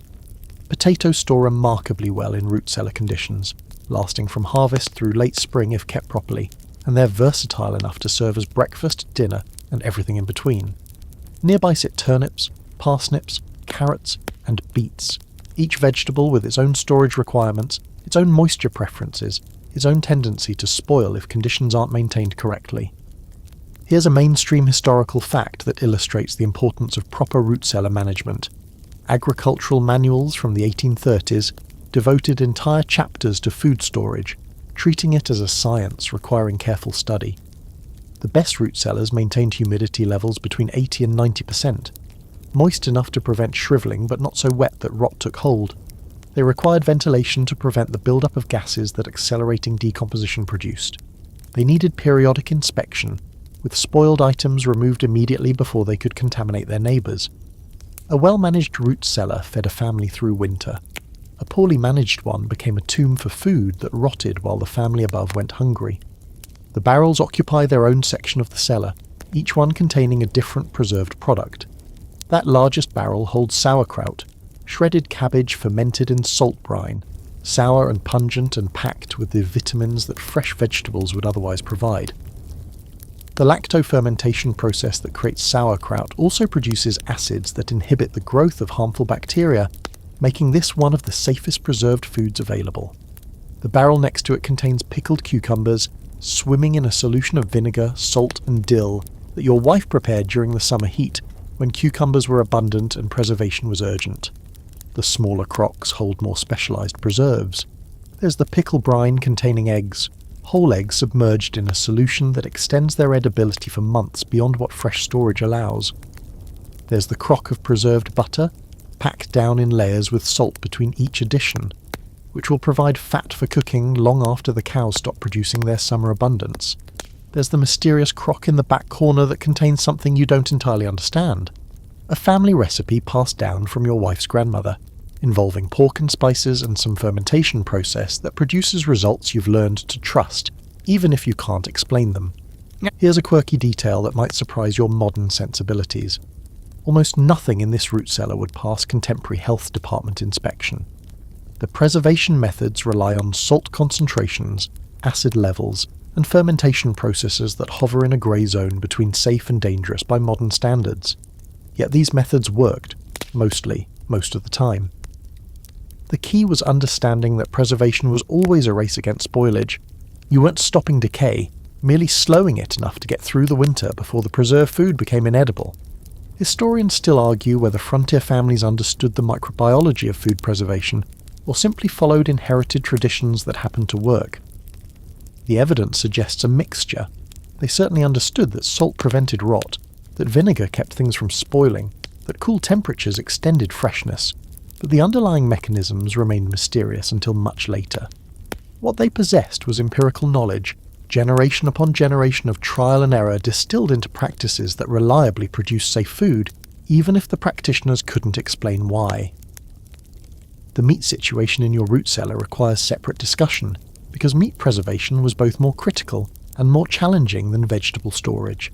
Fresh meat spoils rapidly at any temperature above freezing. Frozen meat, conversely, remains edible indefinitely, but loses quality and can be difficult to thaw and cook. The solution involved multiple preservation methods, often applied in combination.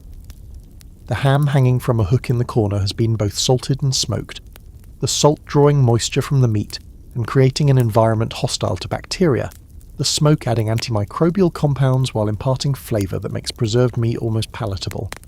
This ham represents a pig that was slaughtered in late autumn, right before the first hard freeze, then processed over several weeks of intensive labour. The meat was rubbed with salt and hung in the smokehouse, a separate small building specifically designed for this purpose, where hardwood smoke circulated continuously for days or weeks, until the ham achieved the right colour, texture, and preservation level. Other cuts from that same pig were handled differently. The bacon was thin enough to smoke more quickly, and it hangs separately, ready for slicing. The salt pork, chunks of fat and meat packed in barrels of brine, will keep for months in this cool environment, providing cooking fat and flavour for dishes that would otherwise be intolerably bland.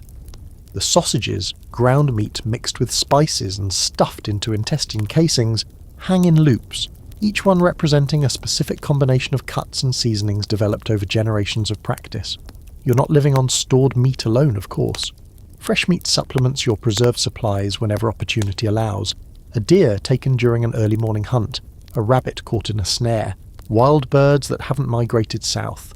But hunting in winter is difficult, success uncertain, and you can't depend on it. The preserved meat in this cellar is your guaranteed protein supply, your baseline security, and you treat it accordingly. The ladder back up to the cabin feels longer than when you descended, or perhaps you're just distracted by the mental inventory you've been conducting. The supplies look adequate, probably, assuming the winter doesn't drag on unusually long, and nobody gets sick in ways that require extra resources. But adequate is always an estimate, always a hope, never a certainty.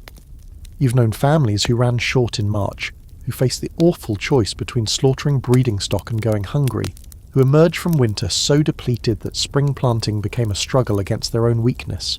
The root cellar represents the intersection of agriculture, chemistry and faith, the farmer's annual gamble that the harvest will be sufficient, that the preservation will hold, that the winter will end before the supplies run out. You pull the trapdoor close behind you, sealing away the precious stores, and return to the comparative warmth of the cabin above. The food is there. The food will last. You tell yourself this with conviction that's perhaps slightly greater than your evidence warrants, because doubt is a luxury you cannot afford. Outside, snow is falling again, thick white flakes that will add another layer to the accumulation already blanketing the world. Somewhere beneath that snow, beneath the frozen soil, the earth remembers warmth and will eventually return to it. Your root cellar taps into that memory, borrowing stability from the ground itself, using the planet's thermal mass as a refrigerator and a guardian. It's not technology in the way we usually think of it. No machines, no power, no moving parts. But it's absolutely technological thinking, problem solving through design, survival through understanding. The stew is bubbling again, root vegetables from the cellar combined with dried herbs and preserved meat, and the smell rises through the cabin like a promise. Another meal, another day, another small victory in the long campaign against winter. You settle onto your stool by the fire and let yourself feel, briefly, something like gratitude for the abundance hidden beneath your feet. The sound that wakes you isn't a sound exactly, it's an absence. The wind has stopped. The constant moaning against the cabin walls, the background noise you've grown so accustomed to that you barely registered it, has fallen silent. In the strange quiet that follows, you hear something else, the lowing of cattle in the barn, distant but distinct, a sound that pulls you from the warm cocoon of blankets with something approaching urgency. The animals need you, and in the 1830s, animals aren't pets, they're partners in survival, living resources that must be maintained through winter if they're to serve you in spring. You dress quickly in the cold cabin, layering wool over linen, and step outside into a world transformed. The snow has stopped falling, the clouds have parted, and the pre-dawn sky blazes with stars more brilliant than any modern city dweller has ever seen. The cold hits you like a physical force, stealing breath, burning exposed skin, reminding you instantly why you don't venture outside unnecessarily during the dark months. But the barn awaits, and the animals inside are depending on you. The walk from cabin to barn covers perhaps 50 yards, short enough in summer but an expedition in winter, when each step must be carefully placed to avoid hidden obstacles beneath the snow, when the cold saps energy with terrifying speed, when even brief exposure can begin the frostbite process on fingers and toes and noses.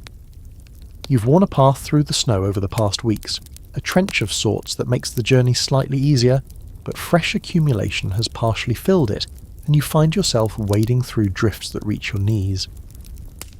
The barn looms ahead, larger than your cabin, constructed from the same logs, with the same careful chinking, but designed for different purposes.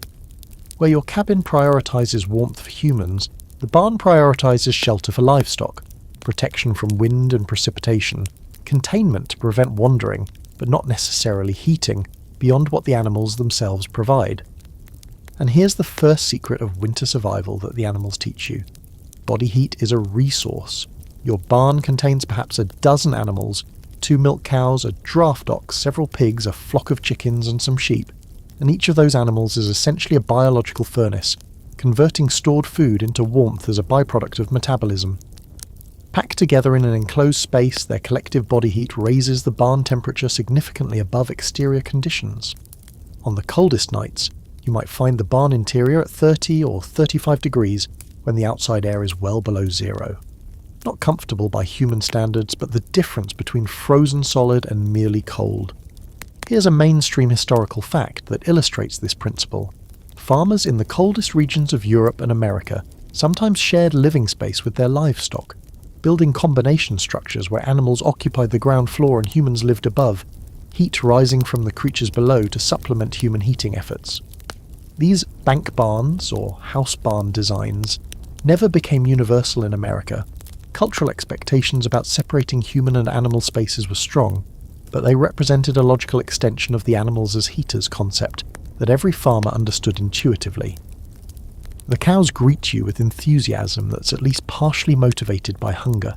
They've been waiting for you, standing in their stalls, breath steaming in the cold air. You break ice from their water trough. Even inside the barn, water freezes during the coldest nights, and fork hay from the stack against the wall into their feeding areas. The hay represents summer labour, of course, like everything else related to winter survival. Fields of grass were cut and dried and stacked during the warm months, stored in quantities sufficient to feed livestock until new grass appeared in spring. A cow needs perhaps 30 pounds of hay daily during winter. Do the math for an entire herd over 4 or 5 months, and you'll understand why haying was one of the most exhausting and important tasks on any farm's calendar. The milking comes next, and here's where the partnership between human and animal becomes most intimate. You settle onto a stool beside the first cow, rest your head against her warm flank, and begin the rhythmic squeezing that draws milk from her udder. The milk streams into your bucket, white and steaming in the cold air, and you realise that what you're collecting isn't just food, it's heat made liquid, calories extracted from hay converted into sustenance for your family. Milk production drops during winter, of course. Shorter days and reduced food quality affect the cows just as they affect everything else. But even reduced production provides nutrition that stored foods cannot match. Here's a quirky detail that appears in many frontier accounts, but rarely in romanticised histories. Farmers often drank milk warm, straight from the cow during winter mornings. Not because they preferred it that way, though some probably did, but because warm milk was immediately warming, a quick hit of calories and heat that helped cope with the brutal conditions. Modern sensibilities regarding raw milk would blanch at this practice, but the people of the 1830s had no germ theory to worry about, and the warmth was more immediately valuable than any hypothetical hygiene concern. The pigs occupy their own section of the barn, and dealing with them is both simpler and more complex than dealing with cattle. Simpler because pigs are hardy, adaptable creatures that tolerate cold reasonably well as long as they're sheltered from wind and wet. More complex because pigs are intelligent, curious, and determined escape artists who will find any weakness in their containment and exploit it vigorously. You check their pen with care, reinforcing a loose board that might have become an exit opportunity, adding straw to their bedding area where they'll huddle together for warmth. The chickens present their own challenges. Chickens are vulnerable to cold in ways that larger animals are not. Their exposed combs and wattles can suffer frostbite. Their small bodies struggle to maintain temperature in truly brutal conditions, and they essentially stop laying eggs when daylight falls below a certain threshold. Your chicken population has declined over the course of the winter, as the oldest and weakest birds succumb to conditions, and you've been supplementing their feed with kitchen scraps to help the survivors maintain condition. The eggs you collect this morning, 3, a disappointing count, represent a luxury that will become rarer still as winter deepens. Historians still argue whether frontier farmers practiced intentional selective breeding to develop cold-hardy livestock, or whether natural selection simply favoured animals that could survive harsh conditions. Probably both processes were at work. What's clear is that the livestock of the 1830s differed from modern breeds. Smaller, hardier, less productive per animal, but more resistant to the stresses of frontier life. A modern dairy cow, bred for maximum milk production, would struggle to survive the conditions your cows endure routinely. The sheep occupy a corner of the barn, and they're perhaps the lowest maintenance animals under your care. Their wool provides natural insulation that few other creatures can match, and they tolerate cold that would kill less well-adapted species. You check them briefly, food, water, general condition, and move on knowing they'll mostly take care of themselves as long as basic needs are met. The ox draws your attention last, this massive creature who will be essential once spring arrives and ploughing begins. He's expensive, difficult to replace, and critical to your agricultural operation in ways that no other animal matches. He gets extra feed, extra attention, and extra worry when temperatures drop. An ox that emerges from winter weakened is an ox that will struggle to pull a plough through heavy spring soil, and a failed ploughing season cascades into failed planting, failed harvest, and failed survival the following winter. The animal waste presents its own management challenge and its own opportunity. Manure from livestock has to go somewhere, and smart farmers discovered that strategic deployment of this resource could aid winter survival. Manure generates heat as it decomposes, enough heat that large manure piles actually steam in cold weather. Some farmers positioned manure stacks against barn walls, using this decomposition heat to supplement animal body warmth.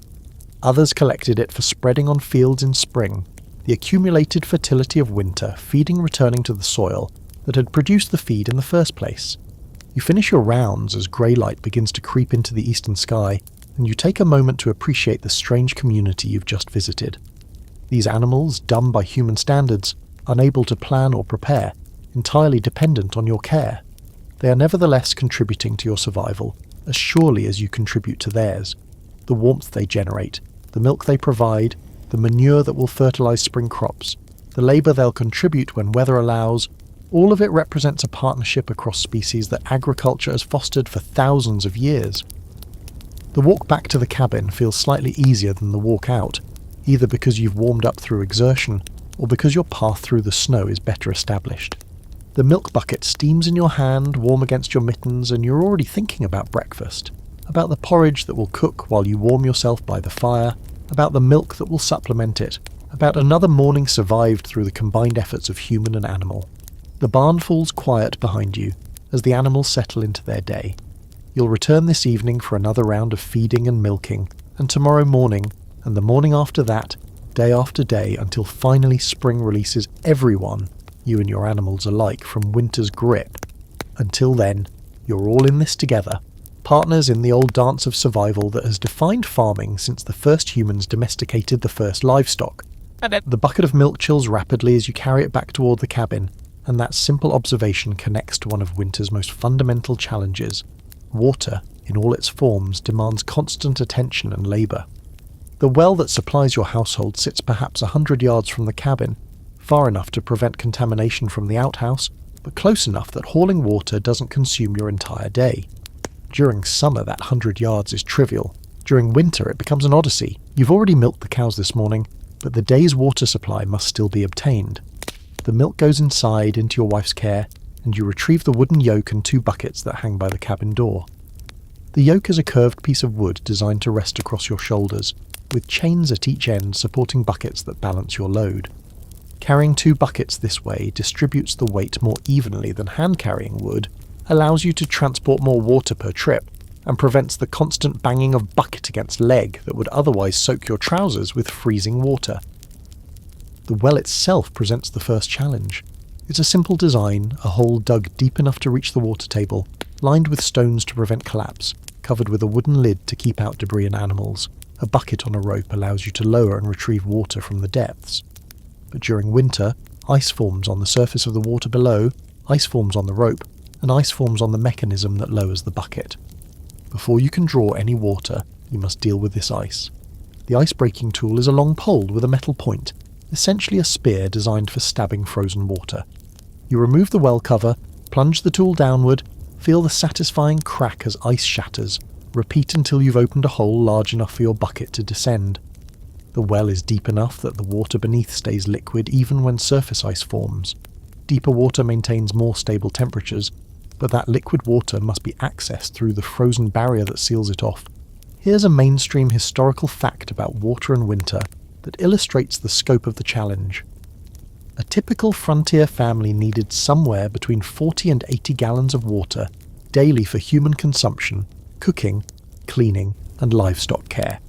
At approximately 8 pounds per gallon, that's 300 to 600 pounds of water that must be hauled from source to point of use every single day.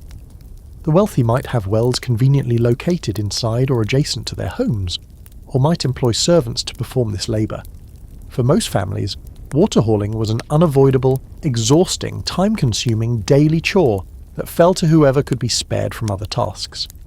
Your first bucket descends into darkness, splashes into water you can hear but not see, fills with the cold liquid, and rises dripping to the surface. The water is shockingly cold, not frozen, but cold enough that contact with bare skin would be painful, cold enough that any spilled water freezes almost instantly on the stone rim of the well. You pour this bucket into one of the carrying buckets, send the well bucket down again, and repeat until both carrying buckets are full. The walk back to the cabin with 60 pounds of water sloshing on your shoulders is everything you'd expect from such a description. The yoke bites into your muscles despite the padding you've added over the years.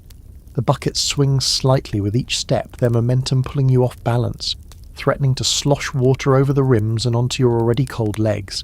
The snow underfoot is uneven, hiding hazards, and a fall with full buckets would mean not just spilled water, but potentially serious injury, and the need to start over from the well. You make it safely, pour the water into the large storage barrel inside the cabin, and return for another load, and another, and another. The first trip of the day is always the hardest because you're starting cold, but successive trips blend together into a rhythm of descent, fill, lift, carry, pour, repeat. By the time you've hauled enough water for the day's needs, and that's just human needs, the animals have their own water sources that must be separately maintained. An hour has passed and you're sweating beneath your wool layers despite the freezing temperatures. Here's a quirky detail that doesn't appear in most historical accounts. Experienced water haulers developed techniques to minimize spilling that bordered on artistry. The rhythm of walking, the positioning of the yoke, the anticipation of terrain changes, all of these could be optimized to keep precious water in the buckets rather than on the ground. Some families installed small bridges or stepping stones along their most travelled water routes, creating paths that reduced the risk of stumbling. Others broke trails through fresh snow immediately after storms, packing down the surface before ice could form underneath. Once the water reaches the cabin, the management challenges multiply. Water stored inside will stay liquid as long as the fire burns, but water stored outside, or even inside but far from the fire, will freeze. Frozen water is useless for cooking, washing or drinking until it's thawed, and thawing takes time and fuel that might be better spent on other needs. Smart families positioned their water storage strategically, close enough to the fire to prevent freezing but not so close that the water warmed unpleasantly. Historians still argue whether frontier families understood the health implications of water quality or simply consumed whatever was available regardless of potential contamination. The evidence suggests awareness of some risks. Most people knew not to drink downstream from obvious pollution sources, but ignorance of others. The germ theory of disease wouldn't be widely accepted until later in the century, and many waterborne illnesses were attributed to bad air or miasma rather than contaminated water. What protected frontier families, ironically, was often the cold itself. The same freezing temperatures that made water hauling miserable also inhibited bacterial growth in stored water. The uses for all this laboriously obtained water extend beyond the obvious drinking and cooking. Wash water, though used sparingly and typically shared among multiple family members before being discarded, must still be hauled and heated. Water for mixing dough, for reconstituting dried foods, for making medicines and tinctures. All of it begins at the well and ends at the point of use through human labour and nothing else. Your wife has been heating water over the fire while you hauled, and a small portion of today's supply now steams gently in the wash basin. Personal hygiene in winter is a careful balance between cleanliness and resource conservation.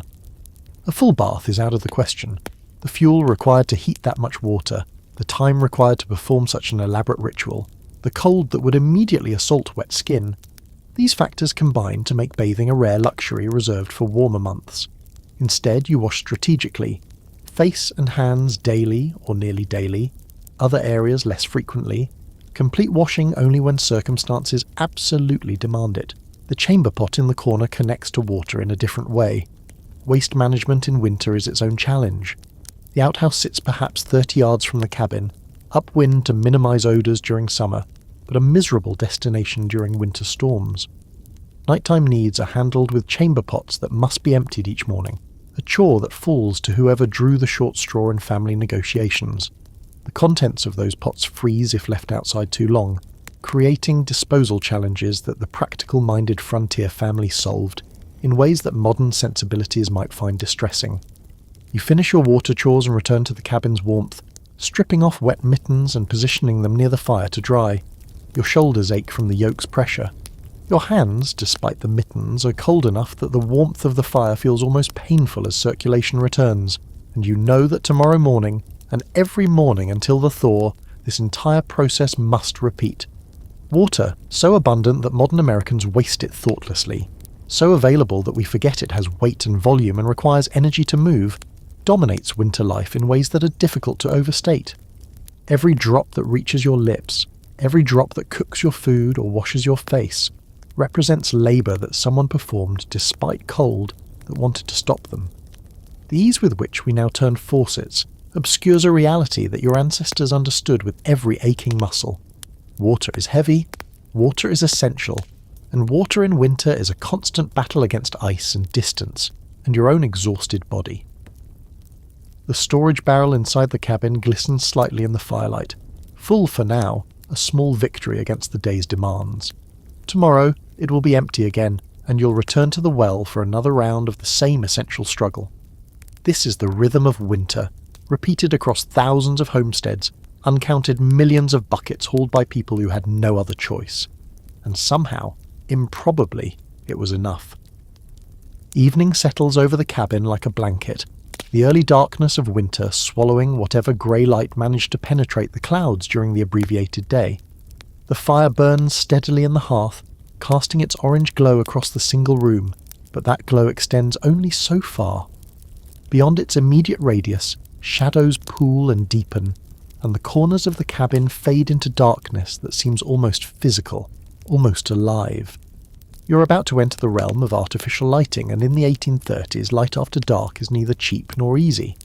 The candles occupy a place of honour on the mantel above the fireplace, grouped together in a small wooden box that protects them from damage, and, perhaps more importantly, from the casual appropriation of children who don't understand their value.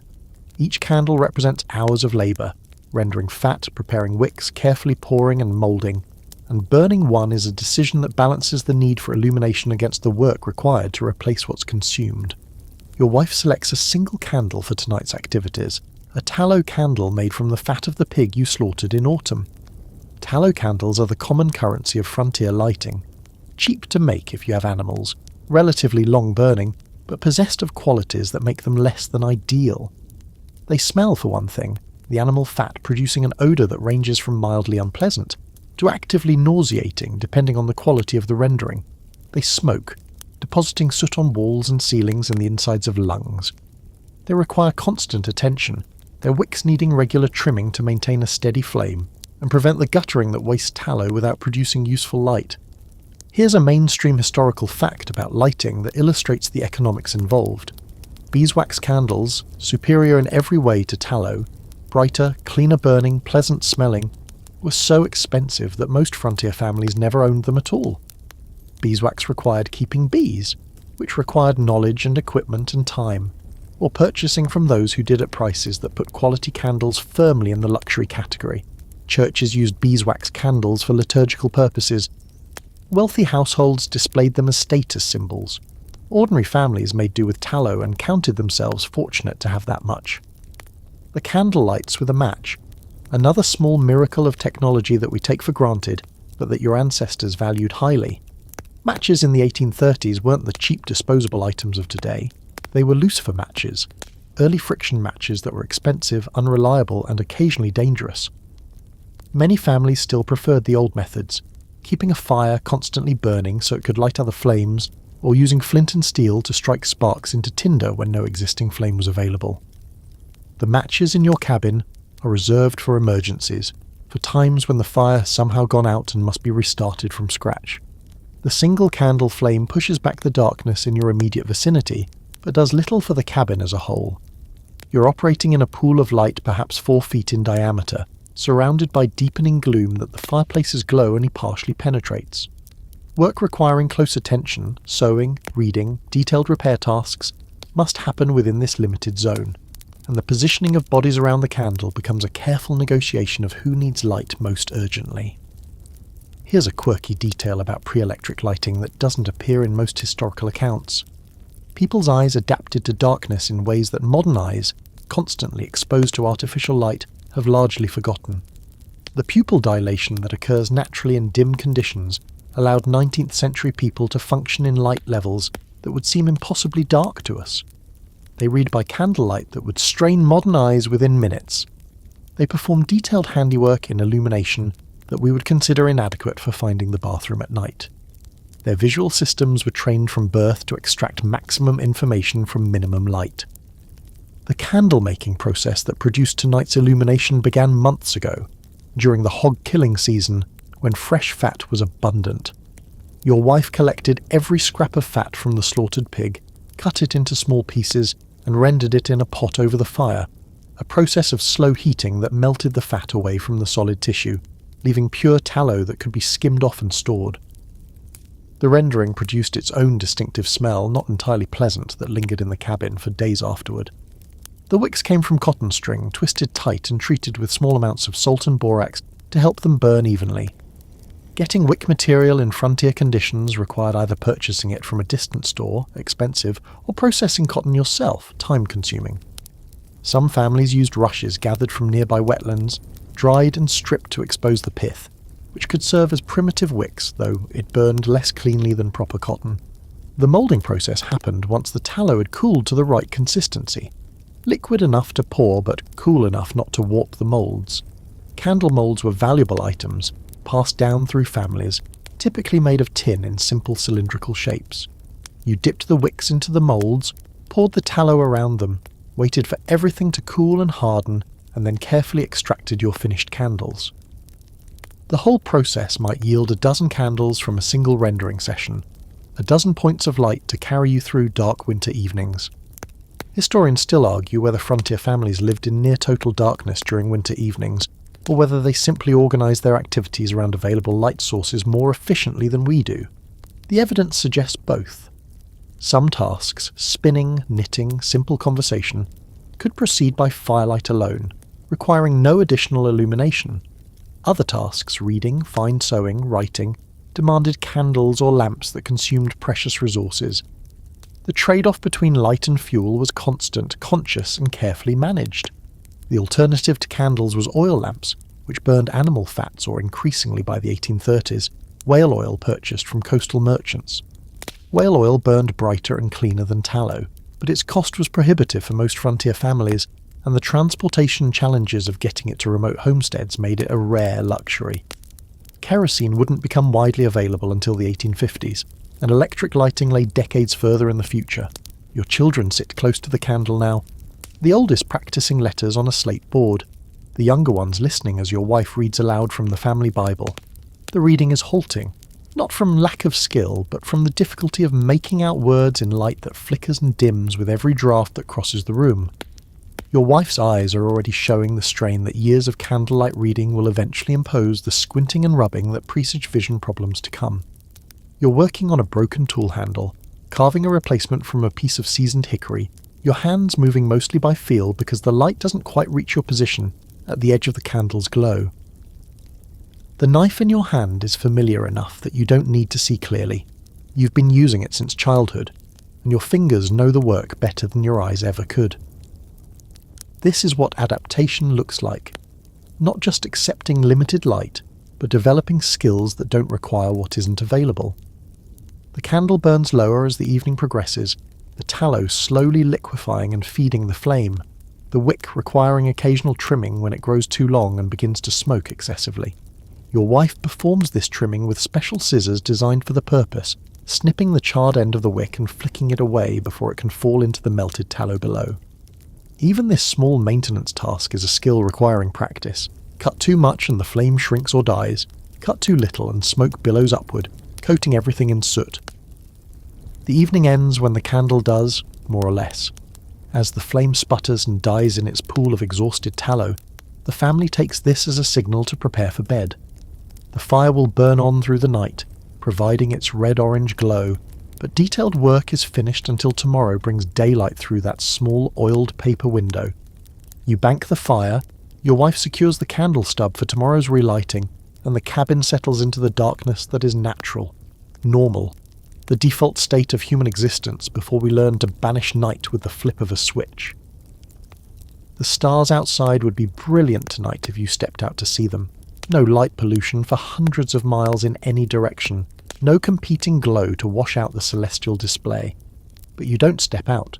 You climb into your cold bed, feel the warmth of bodies pressed close, and let the darkness wrap around you like something comfortable, something familiar, something that generations of ancestors accepted as simply the way things were after sunset. Tomorrow will bring more light, more labour, more candles burning away the products of summer's work. Tonight brings only sleep and the quiet crackle of a fire that never stops burning. You wake in the middle of the night with your feet throbbing, an uncomfortable pulsing heat that seems wrong given how cold they were when you fell asleep. In the grey light of the banked fire, you examine them and find what you feared. Chilblains, those angry red patches that develop when cold tissue warms too quickly. It's not frostbite. You'd know frostbite, you've seen frostbite on neighbours who weren't careful.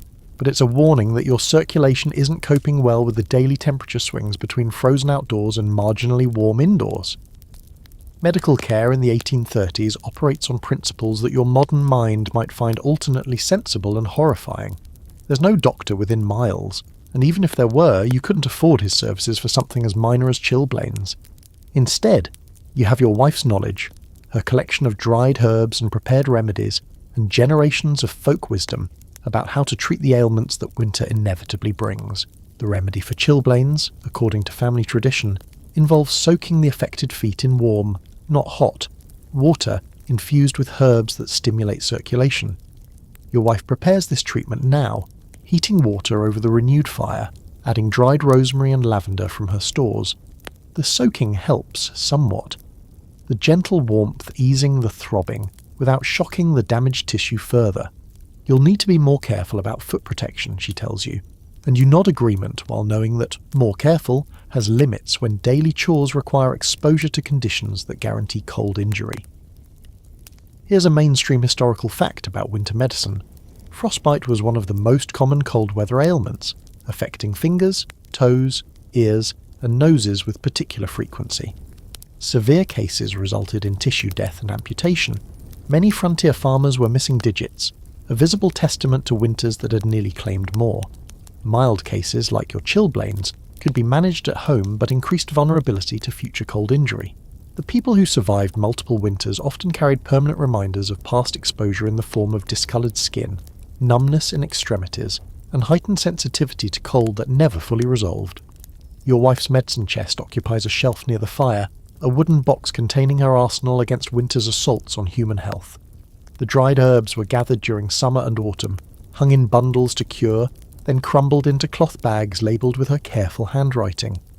Peppermint for stomach complaints, chamomile for sleeplessness and anxiety, elderberry for colds and congestion, willow bark for pain and fever, the same compound that would eventually become aspirin, though neither of you know that. Each herb represents knowledge passed down through generations of women who learned which plants helped and which harmed, building a pharmacopoeia through trial and error over centuries. The respiratory infections are the worst, the ones that turn a simple cold into a death sentence. The cabin's atmosphere, dry from the fire, smoky from imperfect combustion, filled with particles from cooking and candle burning, provides ideal conditions for respiratory ailments to take hold and spread. When one family member gets sick, everyone gets sick, because isolation within a single room is impossible, and the close sleeping arrangements guarantee transmission. You've known families that lost multiple members to winter illness, the survivors weakened by nursing the dying, the cycle of care and contagion creating cascades of tragedy. Here's a quirky detail about frontier medicine that might surprise you. Many remedies that seem absurd by modern standards actually had therapeutic value that their practitioners didn't understand. The mustard plaster applied to the chest for congestion worked as a counter-irritant, increasing blood flow to the skin and underlying tissues in ways that helped clear respiratory passages. The steam inhalations flavoured with mint and eucalyptus delivered volatile compounds directly to irritated mucous membranes. Even the brandy or whiskey given for various complaints had genuine analgesic and anxiolytic effects, though the risks of alcohol use in medical treatment weren't yet appreciated. Historians still argue whether frontier Americans were healthier or less healthy than their European contemporaries. The argument depends largely on what you measure. Life expectancy was low by modern standards, but many deaths resulted from acute events, accidents, childbirth, epidemic diseases, rather than the chronic conditions that kill slowly in developed societies. Those who survived childhood often lived into their 60s or 70s, their constitutions hardened by conditions that eliminated the weak early. The survivors were tough, resilient, adapted to hardships that would prostrate modern people within days. The children are more vulnerable than adults, their smaller bodies losing heat faster, their immune systems still developing, their judgment not yet mature enough to recognise and avoid dangerous exposure. Your youngest, perhaps 5 years old, has been coughing for days now, a wet, rattling cough that keeps everyone awake and that your wife monitors with careful attention.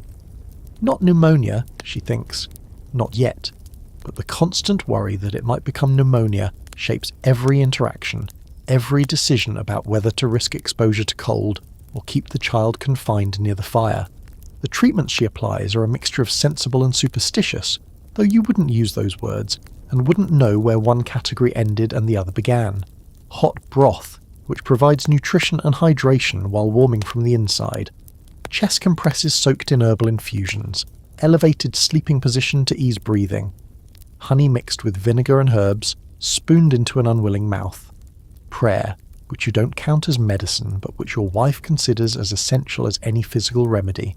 The child's fate rests in God's hands, she believes, but God helps those who apply proper treatments.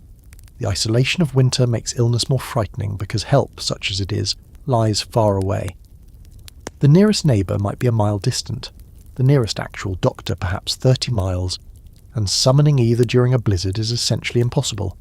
Families face their medical crises alone, with only their own knowledge and resources, making decisions that might mean life or death without any outside input or assistance.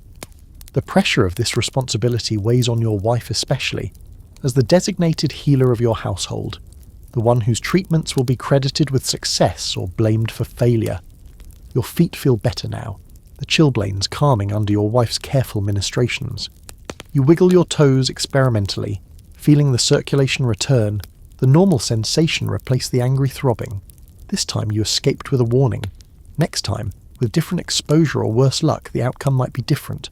You make mental notes about additional wool socks, about limiting time outdoors during the coldest conditions, about all the small adjustments that might prevent escalation from discomfort to disability. The medicine chest closes with a click, the remedies secured for future need. The fire burns on, warming the cabin, fighting the battle against cold that it fights every day and night of the winter season. Your wife returns to bed, settling beside you with a sigh that contains exhaustion and worry and acceptance of circumstances that cannot be changed. The child coughs again from across the room, a sound that tightens something in your chest even though your own lungs are clear. Tomorrow will bring what tomorrow brings. Perhaps the cough will improve, will resolve, will become a story you tell about the winter of 34 when the little one got sick but pulled through. Perhaps it will worsen, will develop the complications that kill children with terrible regularity, will become a grave marker in the small family cemetery on the hill. You can't know. You can only apply the treatments you understand, maintain the warmth that supports healing, and trust in your wife's skill, in God's providence, in the fundamental resilience that has carried your family this far through conditions designed to kill you. Sleep returns eventually, fitful and light, interrupted by coughs and the need to tend the fire. Winter nights are never entirely restful, the cold a constant presence even in sleep, the awareness of danger never fully absent. But morning comes, as it always does, and you rise to face it with whatever strength remains. The cough has improved, not cured, not gone, but better enough that the tight knot in your chest loosens slightly.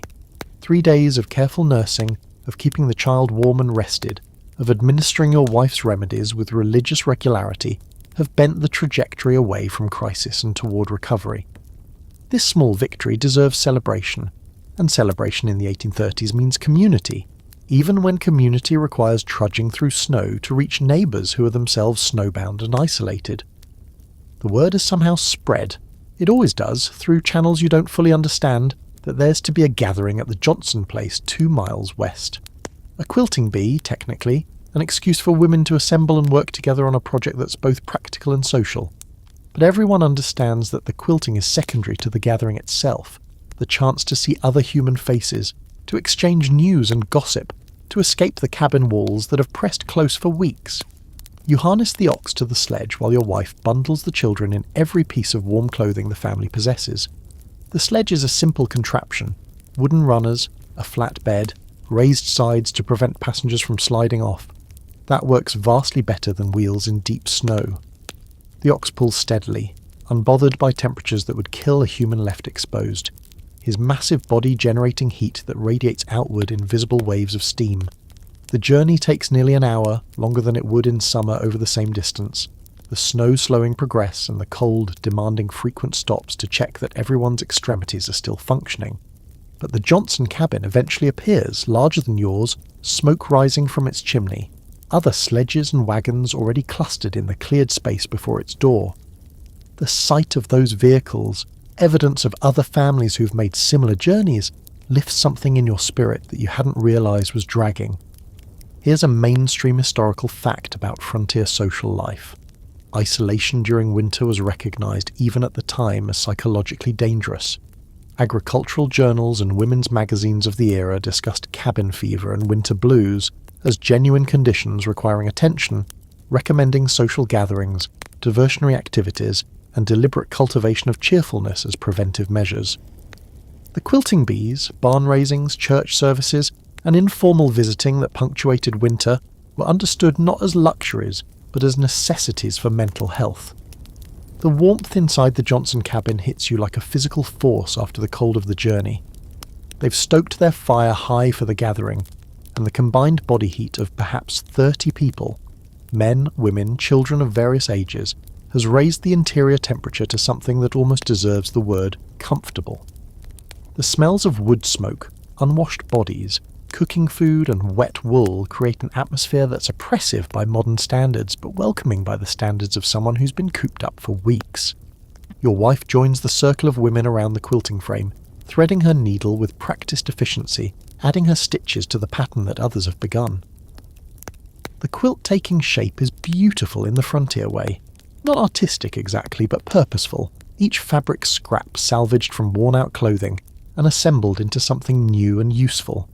This quilt will warm someone's bed next winter, a tangible product of today's social gathering, proof that the time spent together produced something beyond mere companionship. Here's a quirky detail about quilting bees that doesn't appear in most romanticised accounts.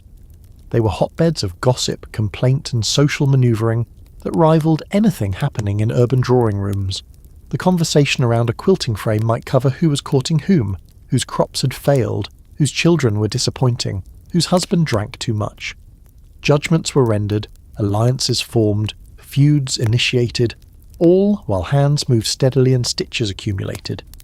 The isolation of frontier life created pressure that these gatherings released, sometimes constructively and sometimes explosively. You've joined the men outside, gathered around a fire they've built in the sheltered lee of the barn, passing a jug of something that burns going down but warms from within. The conversation here is different. Weather, livestock, tools, the eternal concerns of farming. But it serves similar purposes. You're not alone. You're not the only one struggling with frozen wells and diminishing wood piles and sick children and the endless grey sameness of winter days. Others face the same challenges, and sharing them somehow makes them lighter. Historians still argue whether frontier communities were closer or more fractious than modern ones. The evidence supports both conclusions. On one hand, mutual dependence created bonds that had real weight. Your neighbour might literally save your life through assistance during crisis, and you might save his in return. On the other hand, proximity and limited social options meant that conflicts had nowhere to dissipate. Feuds could fester for generations, and a single bad actor could poison community relations for years. The children have formed their own gathering, a swarm of young bodies playing games in the snow with the energy that only children possess. Snowball fights, sledding down the small hill behind the barn, building snow forts that will be abandoned when families disperse, screaming and laughing with a freedom that the constraints of cabin life have suppressed.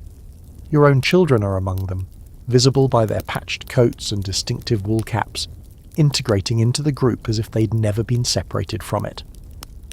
The food appears at midday, each family has contributed something, and the resulting spread covers a table improvised from barn boards. Pies, preserved vegetables, smoked meats, breads of various types, abundance that seems almost miraculous after weeks of monotonous home cooking. You eat more than you should, savouring variety that you'd forgotten existed, knowing that tomorrow brings a return to the same rotation of dishes that has defined your winter diet. Church service follows the meal, led by whoever among the men feels competent to read scripture and offer interpretation. There's no minister within reasonable distance, and formal religious services happen only when travelling preachers pass through or when families make special journeys to distant church buildings. This improvised worship, conducted in a farmhouse rather than a sanctuary, represents the adapted faith of frontier communities, sincere but informal, necessary but unconventional. The prayers touch on winter's particular concerns, thanks for survival thus far, requests for continued protection, remembrance of those who haven't survived, hope for spring's eventual arrival. Some families have lost members since autumn, an elderly grandfather, a newborn who never thrived, a young woman who died in childbirth, and their grief is acknowledged, held in the collective embrace of community sympathy. Death is not distant here. It's immediate, visible, present in the empty spaces where familiar faces used to be. The afternoon turns toward evening, and families begin the process of departure that's never simple when children are involved and belongings have scattered across the hosting cabin. You collect your own, bundle everyone back into the sledge, exchange final words with neighbours you might not see again for weeks. The ox leans into his harness, the sledge lurches forward, and the journey home begins as the sun drops toward the horizon. The cabin, when you reach it, seems smaller than before, but also warmer, more yours, the familiar space welcoming after hours among others. Your wife is animated, full of news gathered from the quilting circle, eager to share the social intelligence that lubricates community relationships. The children are exhausted, overstimulated, ready for bed despite their protests. You tend the fire, restored now to its central importance, the companion who waited faithfully while you were away. The isolation will resume tomorrow, the walls will press close again, the routine will reassert itself, the grey sameness of winter days will continue. But for now, in this moment, you're full of food and fellowship and the simple human warmth that no fireplace can provide. The gathering was worth the journey, worth the cold, worth everything it cost. Because humans are social creatures and survival means more than merely staying alive. The children are restless again, the post-gathering energy having transformed overnight into the particular variety of boredom that makes parents want to tear their hair out. Your youngest is whining about nothing specific, just emitting a continuous low-grade complaint that grates on nerves already frayed by months of confinement. Your eldest has finished every chore assigned and now lurks in corners looking for mischief. The middle child has gotten into a fight with a sibling over something trivial, and both parties are now appealing to parental authority with competing narratives of victimhood. Winter with children, you're remembering, is its own special challenge, one that has nothing to do with cold and everything to do with small humans who lack the adult capacity for patient endurance. They can't simply wait for spring. They can't occupy themselves with thoughts and memories and quiet reflection. They need activity, stimulation, purpose, or they will create chaos just to break the monotony. The solution, as always, involves work. Children in the 1830s are not exempt from contributing to family survival, and the winter months provide opportunities for tasks that summer's agricultural demands pushed aside. Your eldest son, 11 years old and growing into a body that surprises you with its new capabilities, joins you at the woodpile for lessons in splitting logs, not the massive rounds that require adult strength, but the smaller pieces of kindling that every fire needs for starting. The axe in his hands looks too large, but you watch him learn the rhythm, the stance, the controlled swing that transfers power from shoulder through arm through blade into wood. Here's a mainstream historical fact about childhood in frontier America. Children were expected to contribute meaningful labour from ages as young as 5 or 6, with tasks graduated according to strength and capability. This wasn't cruelty, it was necessity. A family that couldn't deploy every available set of hands for productive work was a family that faced heightened risk of failure. Children understood their contributions mattered, that the kindling they gathered or the water they hauled or the animals they tended directly supported family survival. Inside the cabin, your wife has gathered the younger children around her for lessons that would be recognisable to any modern teacher, reading, writing, arithmetic, though the methods and materials differ dramatically. The horn book, a wooden paddle with a printed sheet of letters protected by a transparent layer of horn, serves as the primary reading textbook. The slate board allows practice writing without wasting precious paper. The arithmetic problems involve quantities relevant to actual farming life. If you have 12 bushels of wheat and trade 4 for salt, how many remain? Here's a quirky detail about frontier education that doesn't appear in most historical accounts. Education was highly variable, dependent on parental knowledge and commitment rather than any formal system. Some families maintained rigorous standards, ensuring children could read, write, and cipher competently. Others provided minimal instruction, prioritizing labour over learning, producing adults who were functionally illiterate. The educational outcomes of children in the same community could differ dramatically based solely on family priorities and capabilities. The Bible serves as the primary reading text, both because it's often the only book a family owns, and because religious literacy was considered foundational to proper Christian upbringing. Your children can recite chapters from memory, can find passages on command, can sound out the sometimes archaic language of the King James translation with facility that belies their limited exposure to written material generally. Whether this constitutes good education is a question that would spark debate. What's clear is that it represents the education available under the circumstances. Historians still argue whether frontier children were better or worse off than their urban counterparts during the same era. Urban children had access to schools but faced dangerous factory work, crowded living conditions, and endemic diseases of density. Rural children avoided some of those hazards but faced others: agricultural accidents, isolation, exposure to weather that didn't forgive mistakes. Neither environment offered anything resembling modern childhood, with its expectations of protected play and gradual education and freedom from adult responsibilities. Your middle daughter, 7 years old, has been set to work carding wool, running raw fleece through combs that align the fibres for spinning. It's tedious work, requiring repetitive motion, that must be maintained for hours to produce meaningful quantities, but it's also work appropriate for small hands that aren't yet capable of heavier tasks. She hums while she works, some melody learned from her mother, and the sound carries through the cabin like a small gift of normalcy. The spinning wheel occupies your wife's attention during periods when cooking doesn't demand her presence at the fire. The rhythm of spinning, foot pressing treadle, hands drawing fibre, wheel turning steadily, has a meditative quality that seems to calm her even as it produces the thread that will eventually become clothing. The children watch this process, learning through observation skills they'll need when their turn comes to maintain family textile production. Winter evenings bring different activities as darkness closes options for outdoor work. The family gathers near the fire, within the radius of candlelight, and occupies itself with pursuits both practical and recreational. Your wife knits, producing socks and mittens and scarves from the thread she's spun. You carve, tool handles, wooden utensils, small toys for the children, transforming scrap wood into useful objects through skill learned from your father and his father before him. Stories fill the long evenings, passed down through generations, told and retold, until they become as familiar as the walls themselves. Some are biblical, tales of prophets and kings and divine intervention. Some are family history, how grandfather came to this land, how great-aunt survived the war, how various ancestors overcame challenges that make current difficulties seem manageable. Some are pure entertainment, folk tales, ghost stories, humorous accounts of mishaps and adventures that may or may not have happened to anyone actually known. Games provide diversion when stories grow thin. Simple card games played with a deck so worn its surfaces are almost featureless. Riddles and wordplay and memory games that require no equipment at all. Improvised diversions invented on the spot to occupy restless minds. How many songs can you remember?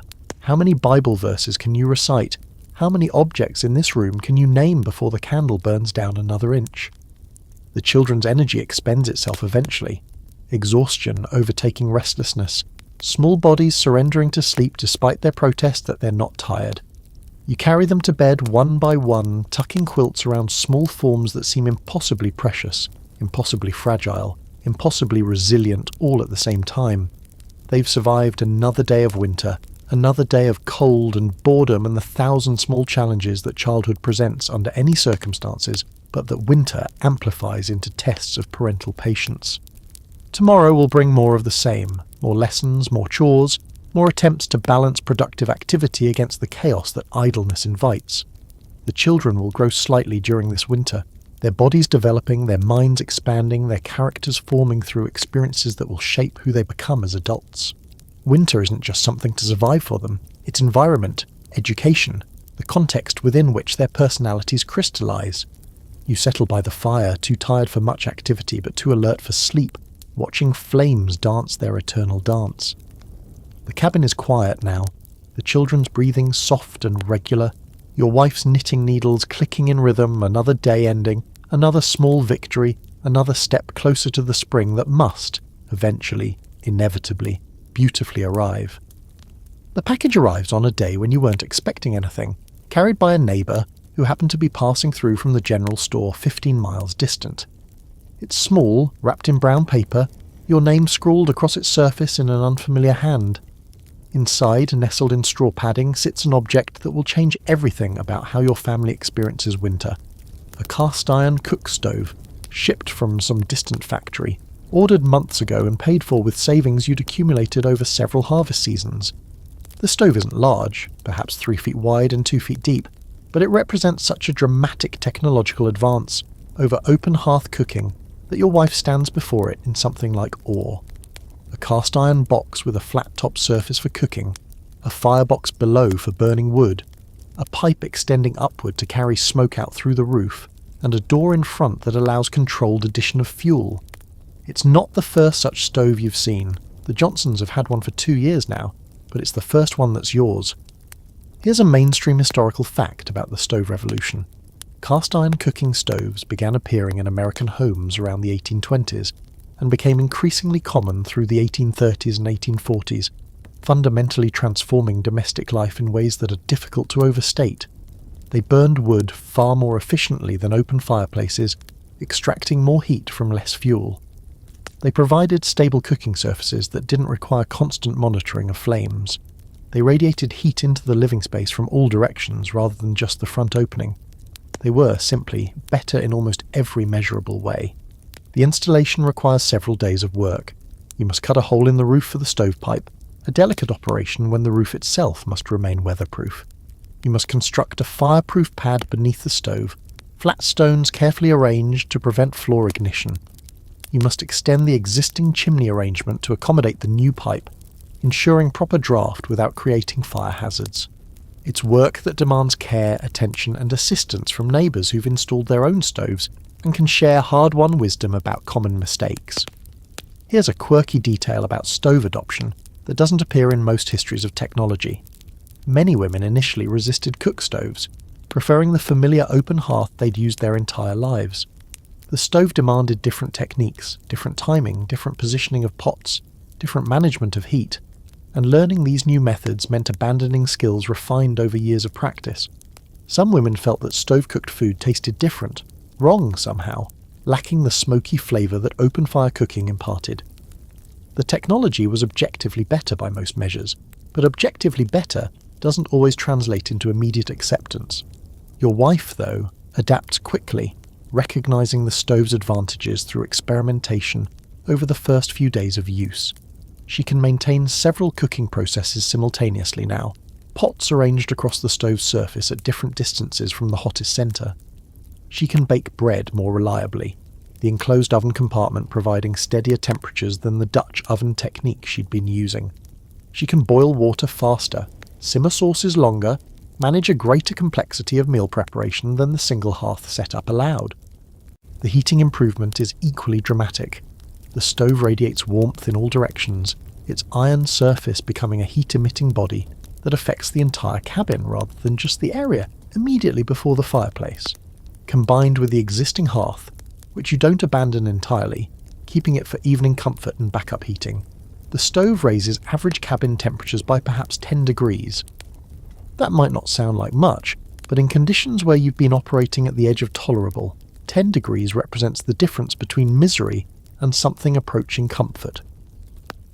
Historians still argue whether the cast iron stove was the most important domestic technology of the 19th century, or whether the honour belongs to other innovations. What's clear is that the stove changed daily life in fundamental ways.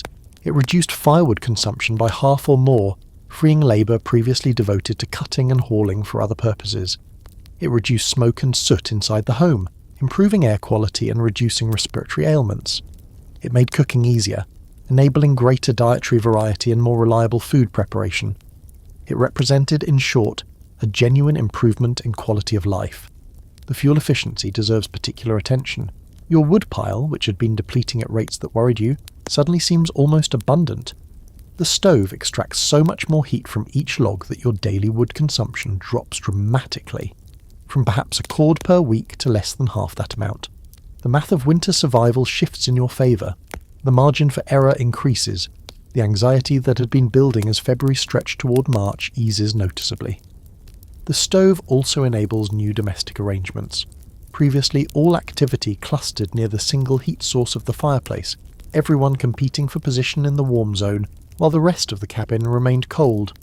Now, warmth extends further, creating additional usable space. Your children can sit at the table for lessons without bundling in outdoor clothing.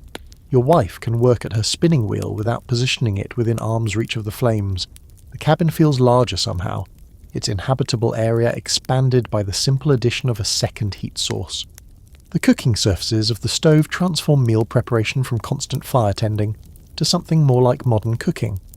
A pot placed at the stove's edge maintains a gentle simmer for hours without attention. A pot centered over the firebox boils vigorously and quickly. The ability to control heat intensity through positioning rather than constantly adjusting flames represents a cognitive liberation. Your wife's attention is freed for other tasks, her mental load reduced, her day restructured around the stove's less demanding requirements. Evening gatherings shift around the new centre of gravity. The fireplace retains its emotional significance. Something about an open flame appeals to humans at levels beneath conscious thought, but the stove becomes the practical heart of the household. People position themselves between the two heat sources, enjoying unprecedented warmth, relaxing in ways that hadn't been possible when cold pressed constantly against their backs. The cost, though substantial, seems now like the best investment you've ever made. You'd saved for years, denied yourself other purchases, questioned whether the expense was justified when the old ways had worked for generations. Now, surrounded by warmth that makes winter almost bearable, watching your wife cook with efficiency that seemed impossible just weeks ago, you understand that some technologies are worth whatever they cost. The stove isn't just metal and fire, it's time, comfort, safety, health, all made tangible in a cast iron box that sits modestly in the corner of your cabin and changes everything. Spring will still come, you'll still emerge from winter tired and depleted, but you'll emerge less tired, less depleted, more capable of the spring work that survival requires. The stove hasn't conquered winter, it's just tilted the balance slightly, shifted the odds slightly, made the battle slightly less desperate. In frontier conditions, slightly is everything. The wind finds ways in, no matter how carefully you've chinkled, how thoroughly you've sealed, how diligently you've weatherproofed, the wind always finds ways in. It whispers through gaps you can't locate, creates drafts that chill whoever sits in their path, reminds you constantly that your cabin is less a barrier than a filter, blocking most of the cold but never, truly, all of it. So you fight back with insulation, with desperate improvisations, with whatever materials you can stuff into cracks and layer against walls to reduce the heat loss that threatens your survival. Newspaper serves as surprisingly effective insulation, though newspapers are scarce commodities in frontier regions. What papers you've accumulated, perhaps a dozen editions saved over years, you've plastered against the interior walls in the cabin's coldest corners. The paper provides minimal thermal barrier in itself, but it stops air infiltration, creates a dead air space between wall and living area, and can be augmented with additional layers as more paper becomes available. Some frontier cabins were papered floor to ceiling, every inch of wall covered with newsprint that served simultaneously as insulation and reading material during long winter evenings. Here's a mainstream historical fact about frontier insulation. The concept of intentional thermal barriers was well understood, even though the physics of heat transfer wouldn't be formally described until later. Farmers knew from experience that trapping air reduced cold penetration, that multiple layers worked better than single barriers, that filling gaps was more important than adding bulk to already solid surfaces. They might not have spoken of R values and convection, but they understood the practical consequences of these concepts perfectly well. The walls themselves receive attention in the form of every suitable material you can access. Dried moss, gathered during autumn expeditions, stuffs into cracks and crevices where the chinking has failed. Corn husks, saved from the harvest, provide bulk insulation for particularly problematic areas. Old clothing too, worn for further mending, gets repurposed as draft blockers, rolled into tubes and wedged beneath doors or along windowsills where cold air most aggressively infiltrates. Here's a quirky detail that appears in many frontier accounts. Resourceful families used manure as exterior insulation, packing it against the lowest portions of cabin walls where snow would otherwise drift and melt and create moisture problems. The manure, when frozen, actually provides reasonable insulation, and its bulk deflects drifting snow away from the structure. Yes, it smells in spring when it thaws, but by then you've removed it, spread it on fields as fertilizer, and congratulated yourself on finding yet another use for a material that would otherwise simply accumulate. The floor presents its own insulation challenges. Packed earth floors, while stable in temperature, are perpetually cold and draw heat from any feet that touch them. Some families address this by maintaining thick layers of rushes or straw over the earth, floor coverings that must be periodically replaced as they become compressed and soiled, but that provide meaningful thermal barriers. Others position wooden platforms in high traffic areas, raising themselves above the cold earth during sedentary activities. The wealthy install actual wooden flooring, but wooden floors themselves are cold unless underlaid with insulating materials. Historians still argue whether frontier Americans understood the full extent of heat loss through different structural elements. Modern thermal analysis of period buildings reveals that the majority of heat escaped through roofs and around windows, areas that are harder to insulate than walls, and that many insulation efforts addressed the wrong problems. But imperfect insulation is better than none, and the accumulated improvements that families made to their structures over time did produce measurable reductions in heat loss and fuel consumption. The window, your single small opening of oiled paper, receives particular attention because it's such a significant thermal weak point. Some families construct interior shutters that can close over windows at night, adding an extra barrier and eliminating the slight transparency that allows some heat to radiate outward.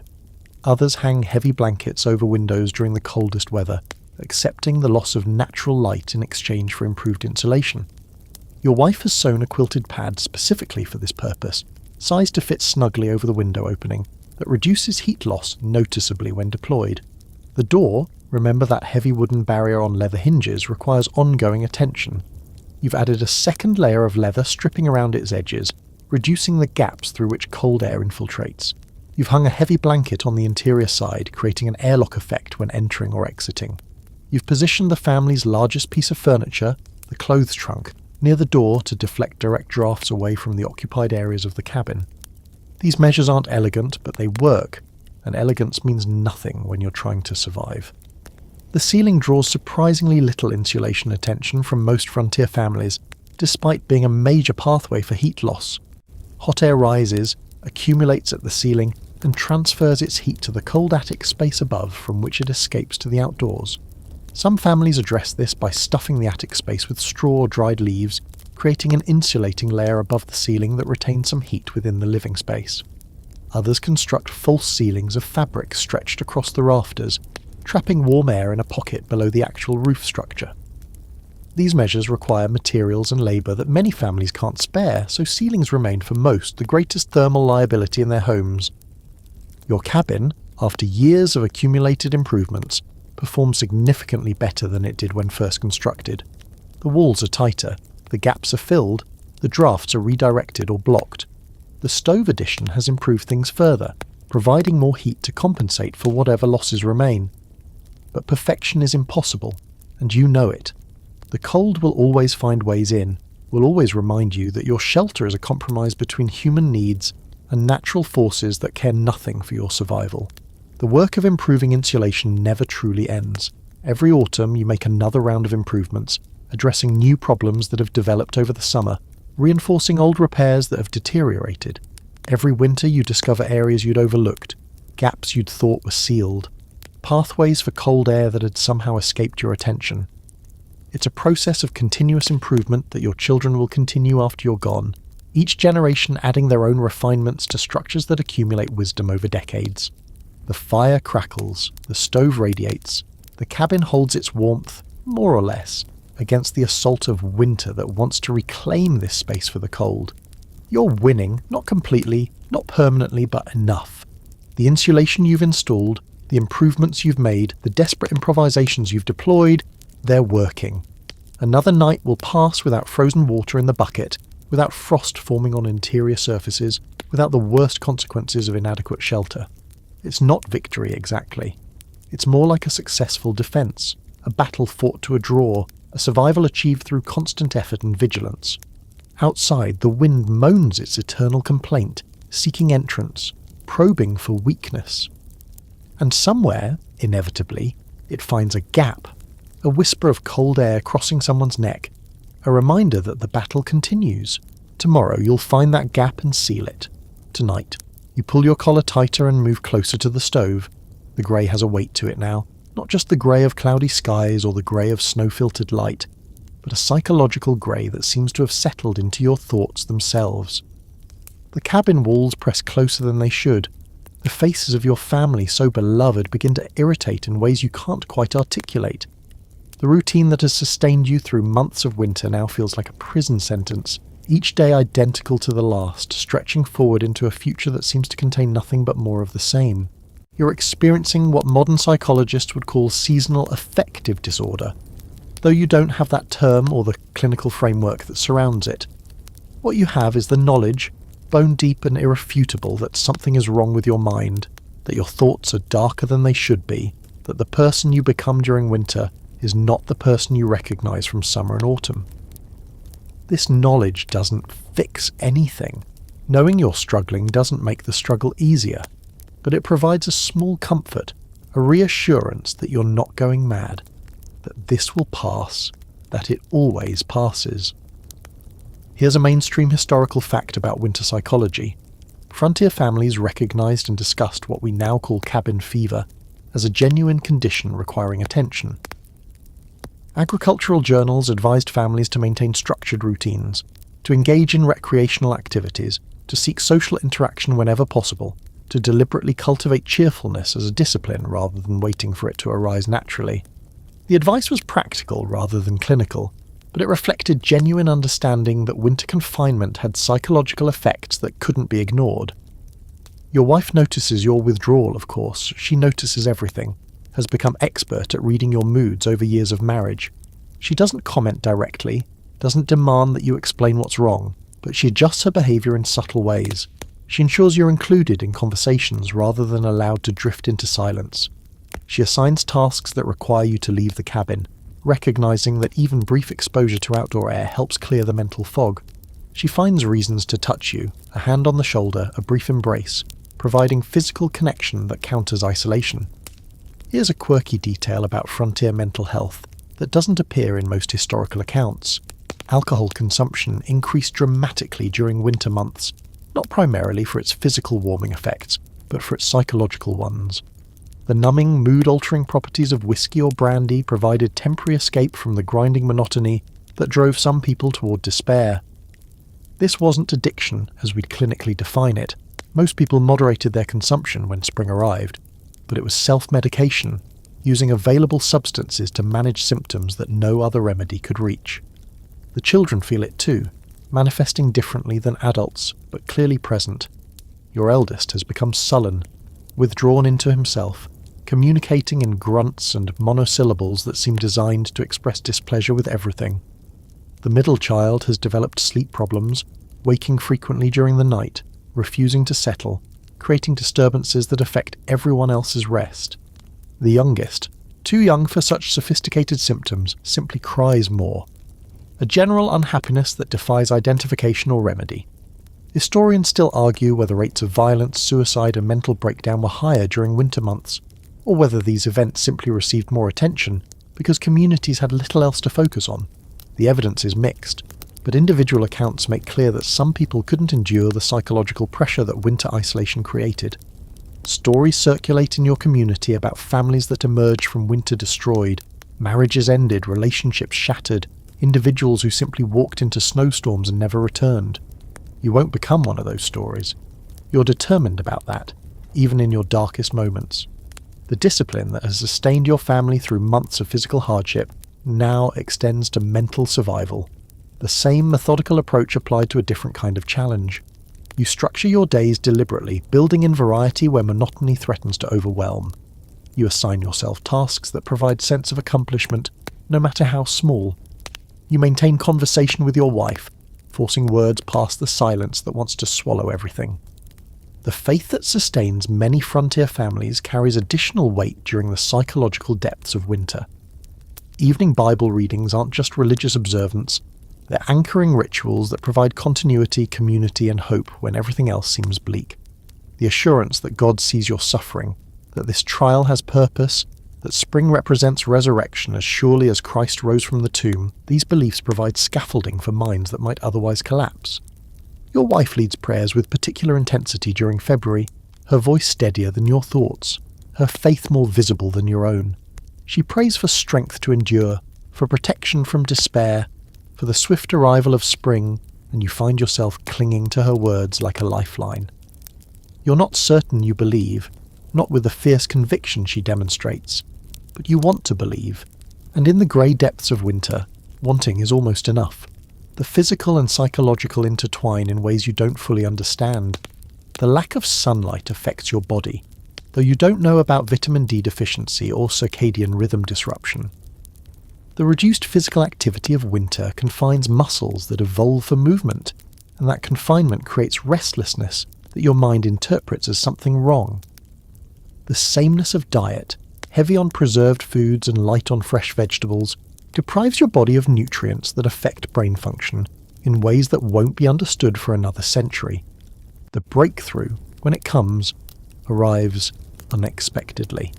One morning in late February, you wake to find sunshine streaming through the oiled paper window. Actual, direct, golden sunshine. The first you've seen in weeks. The light falls across the cabin floor, creating patterns that seem almost supernatural after the endless grey. You stand in that light, feeling its warmth on your face, and something lifts. Not entirely, not permanently, but noticeably. The grey retreats slightly. The walls expand. The faces of your family regain their beloved quality. This is what spring approaching feels like, you remember now. Not the arrival of warmth, that's still weeks away, but the return of light, the lengthening days, the accumulated evidence that the season is turning. The sun rises a minute or two earlier each morning now, sets a minute or two later each evening. The change is barely perceptible day to day, but undeniable over weeks. You're emerging from the darkest time, not yet into spring but toward it, and that direction matters more than any destination. The rest of winter will still be hard, you know that. The cold won't ease for another month, maybe longer. The supplies will dwindle further, the cabin walls will press close again when the clouds return, and the grey resumes its pressure. But you've been reminded that this isn't permanent, that change is coming, that the person you become in summer is waiting to emerge once the season allows it. You return to work with energy that surprises you after weeks of dragging through tasks. The fire gets tended, the animals get fed, the water gets hauled. All the same activities that had felt like punishment now feel like preparation. Spring is coming. You can feel it in the sunlight on your face, and that knowledge is enough to transform everything. The snow outside your cabin looks the same as it has for months, but appearances deceive.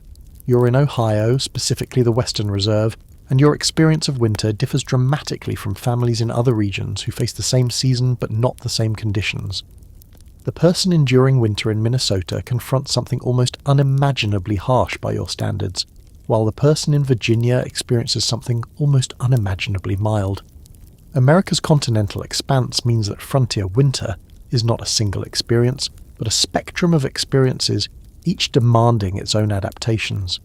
Your winter, in the Ohio River Valley, brings temperatures that typically hover between 0 and 30 degrees Fahrenheit during the coldest months, with occasional plunges below 0 during particularly bitter spells and occasional thaws that briefly create muddy messes before the cold reasserts itself. The snow accumulates to depths of perhaps a foot or two, manageable with effort, and the rivers freeze solid enough for crossing, but not so solid that water becomes entirely inaccessible.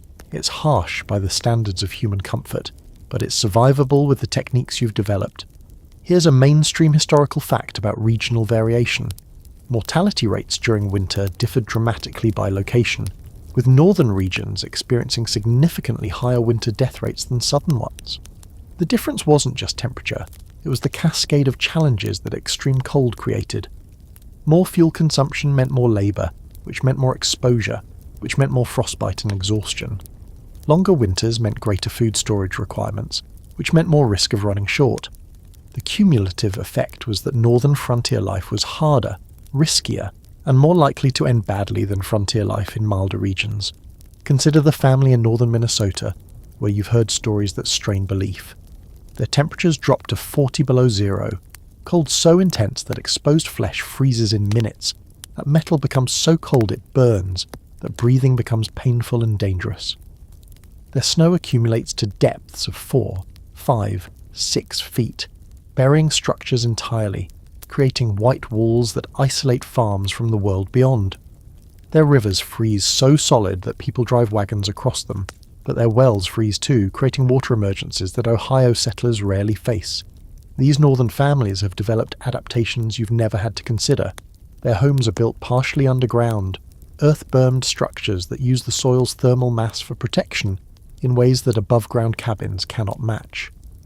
Their clothing includes furs as primary rather than supplementary layers, the skins of animals whose pelts evolved to survive conditions that plant fibre textiles cannot address. Their communities cluster more tightly, mutual dependence heightened by conditions that make isolation even more dangerous than in milder regions. Here's a quirky detail about regional adaptation. Food preservation techniques varied by climate in ways that reflect local conditions. Northern families could rely on natural freezing to preserve meat for months, simply hanging carcasses outside where temperatures maintained them in frozen perfection.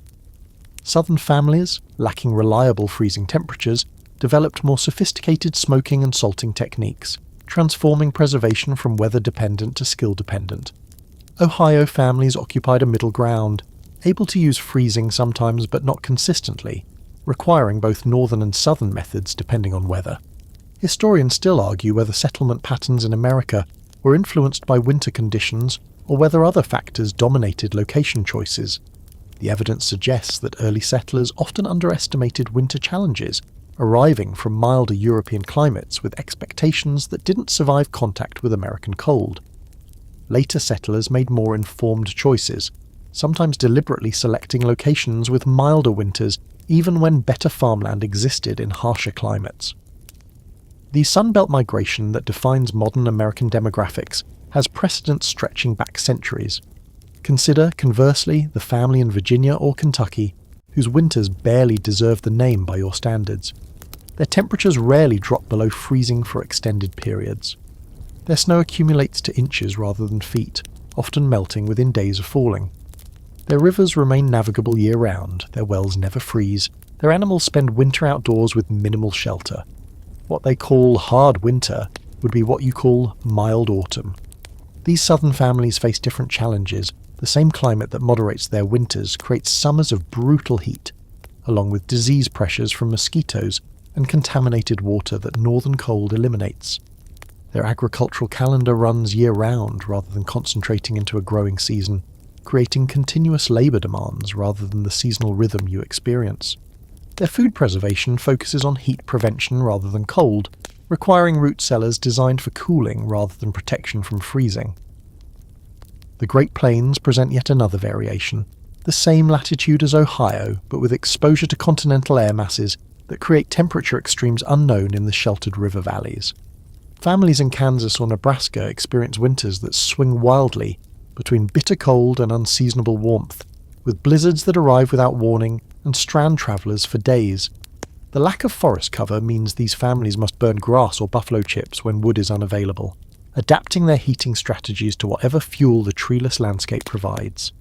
You've heard stories of plains winters that test credulity, of snow so deep and wind so strong that people stretched ropes between house and barn to avoid becoming lost during the 20-foot journey, of livestock that froze standing up, becoming ice statues that remained until spring thaw, of families that ran out of fuel and burned furniture, then fencing, then walls, slowly dismantling their own shelters to avoid freezing.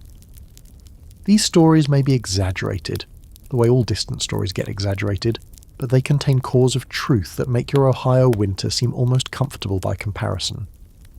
Your own situation, you realise now, sits somewhere in the middle of America's winter spectrum. You're cold, but not impossibly cold. You're snowed in, but not buried.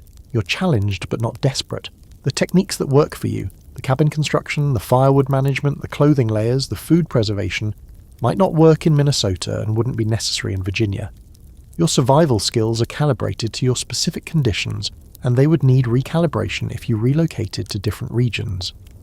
This regional variation will shape American development in ways that are already becoming apparent.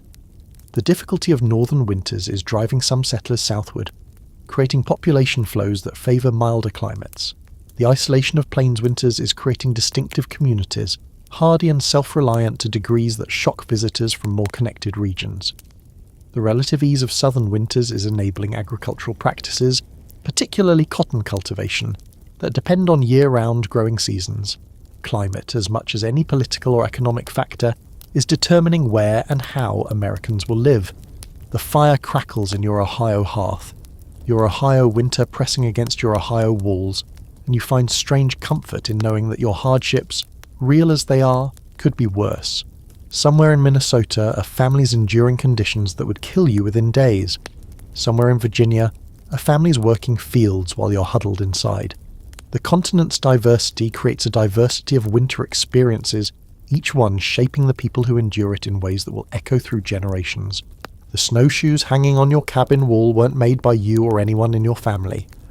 They were traded from a group of Shawnee who passed through last autumn, their craftsmanship immediately apparent in the elegant curve of the frames, the precise weaving of the rawhide webbing, the balance and lightness that makes them possible to wear for hours.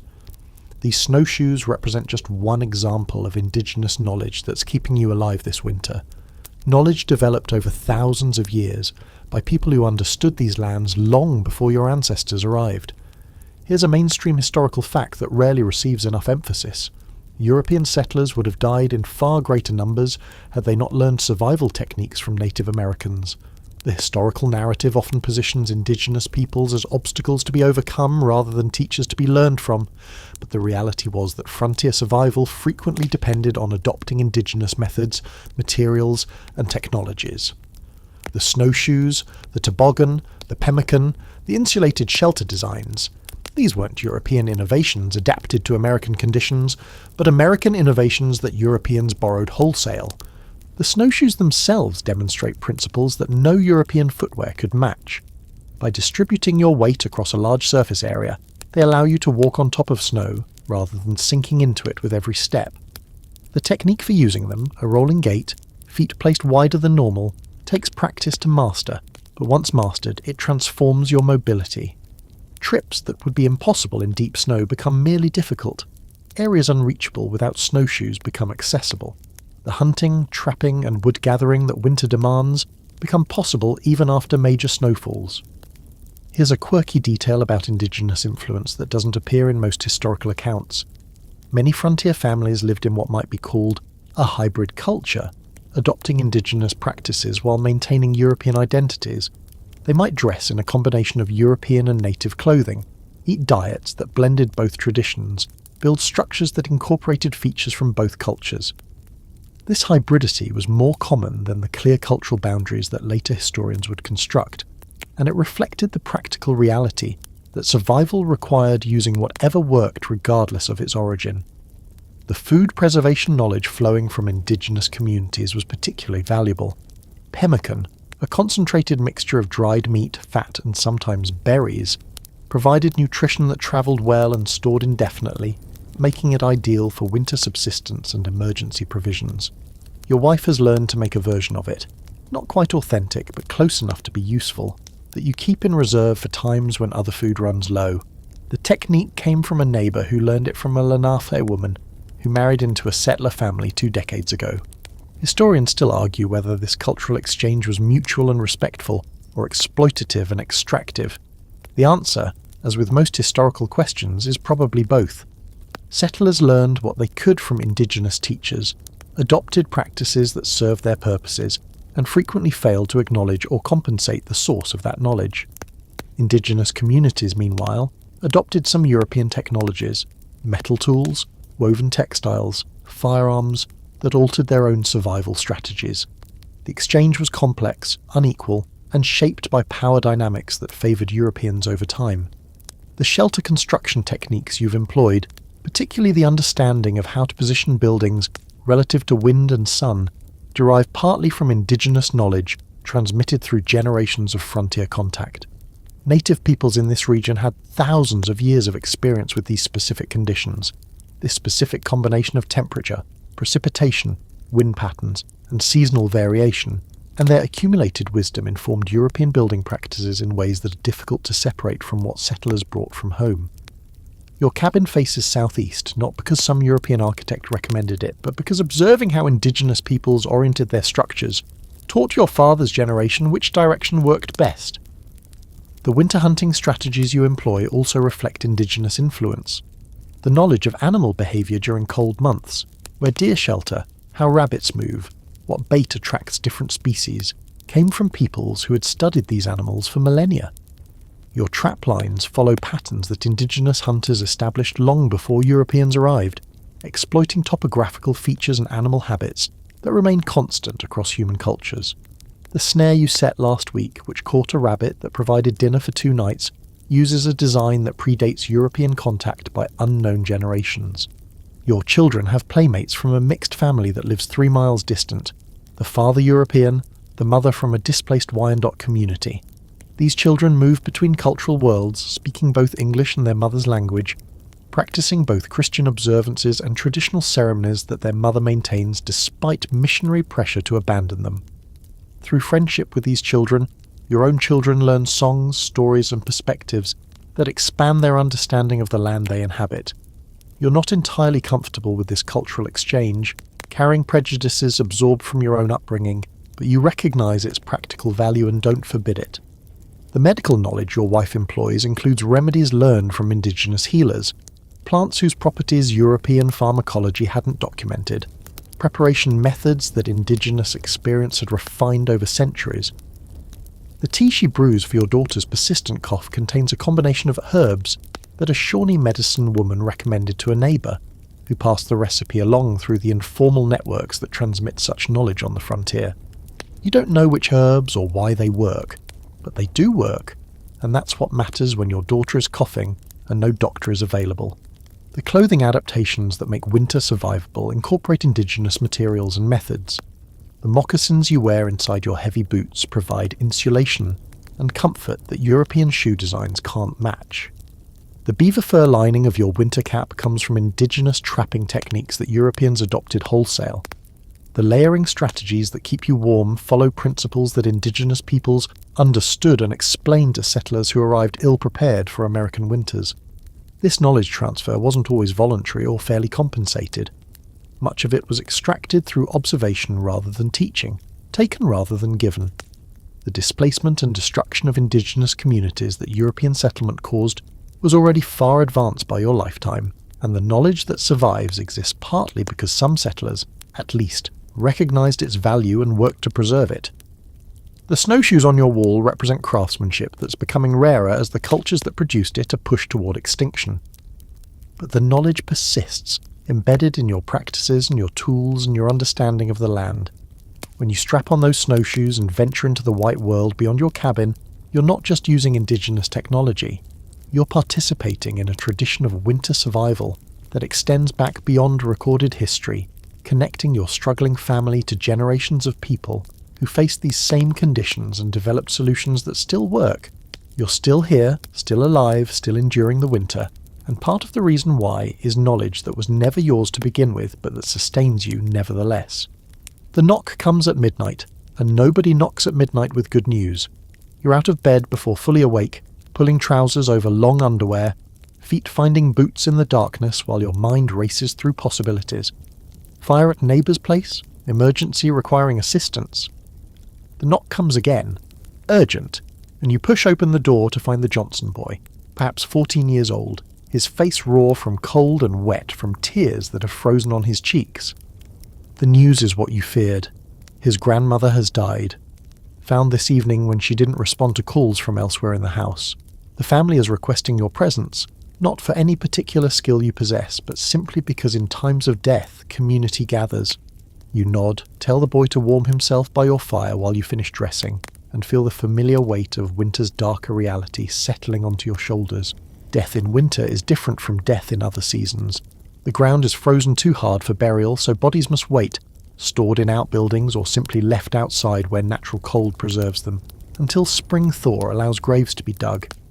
The delay between death and burial creates its own strange grief, an extended period when the deceased is gone but not yet fully departed, present in the physical sense but absent in every way that matters. Families who lose members in December might not bury them until April, months of limbo that compound mourning with practical challenges. Here's a mainstream historical fact that illustrates winter's relationship with death. Mortality rates peaked during cold months, and not just from direct cold exposure. Respiratory infections spread rapidly in crowded, poorly ventilated cabins. Nutritional deficiencies from limited winter diets weakened immune systems.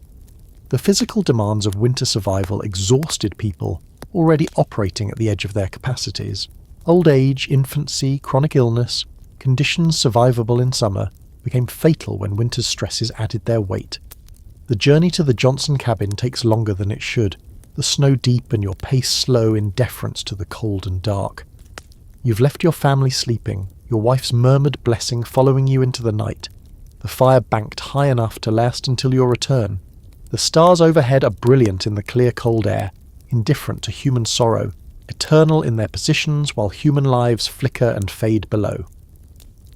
Here's a quirky detail about frontier death that doesn't appear in most historical accounts. The lack of professional undertakers meant that community members prepared bodies for burial, performing intimate tasks that modern death industries have professionalised and sanitised.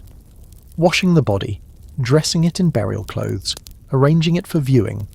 These duties fell to whoever was available, usually women, and they were performed with care and respect that acknowledged both the practical and spiritual dimensions of death. The grandmother who died tonight will be attended by neighbour women who knew her, who will prepare her body as they would want their own bodies prepared, who understand this as service to community rather than morbid chore. The Johnson cabin, when you reach it, is bright with candles, more candles than anyone would normally burn at once, the illumination a tribute to the occasion as much as a practical necessity. Neighbours have gathered, perhaps a dozen people, their faces drawn and solemn in the flickering light.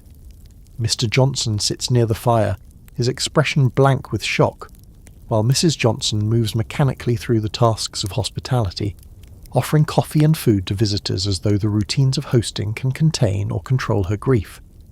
Historians still argue whether frontier communities experience death differently than modern ones, whether the greater frequency of death in their lives made it more or less traumatic, whether familiarity bred acceptance or simply accumulated grief. The evidence suggests that people then, like people now, grieved deeply for losses that mattered to them, that no amount of frequency made the loss of a loved one routine. The grandmother being mourned tonight was mother to Mr. Johnson, beloved presence in this household, irreplaceable in ways that no philosophical reflection can diminish.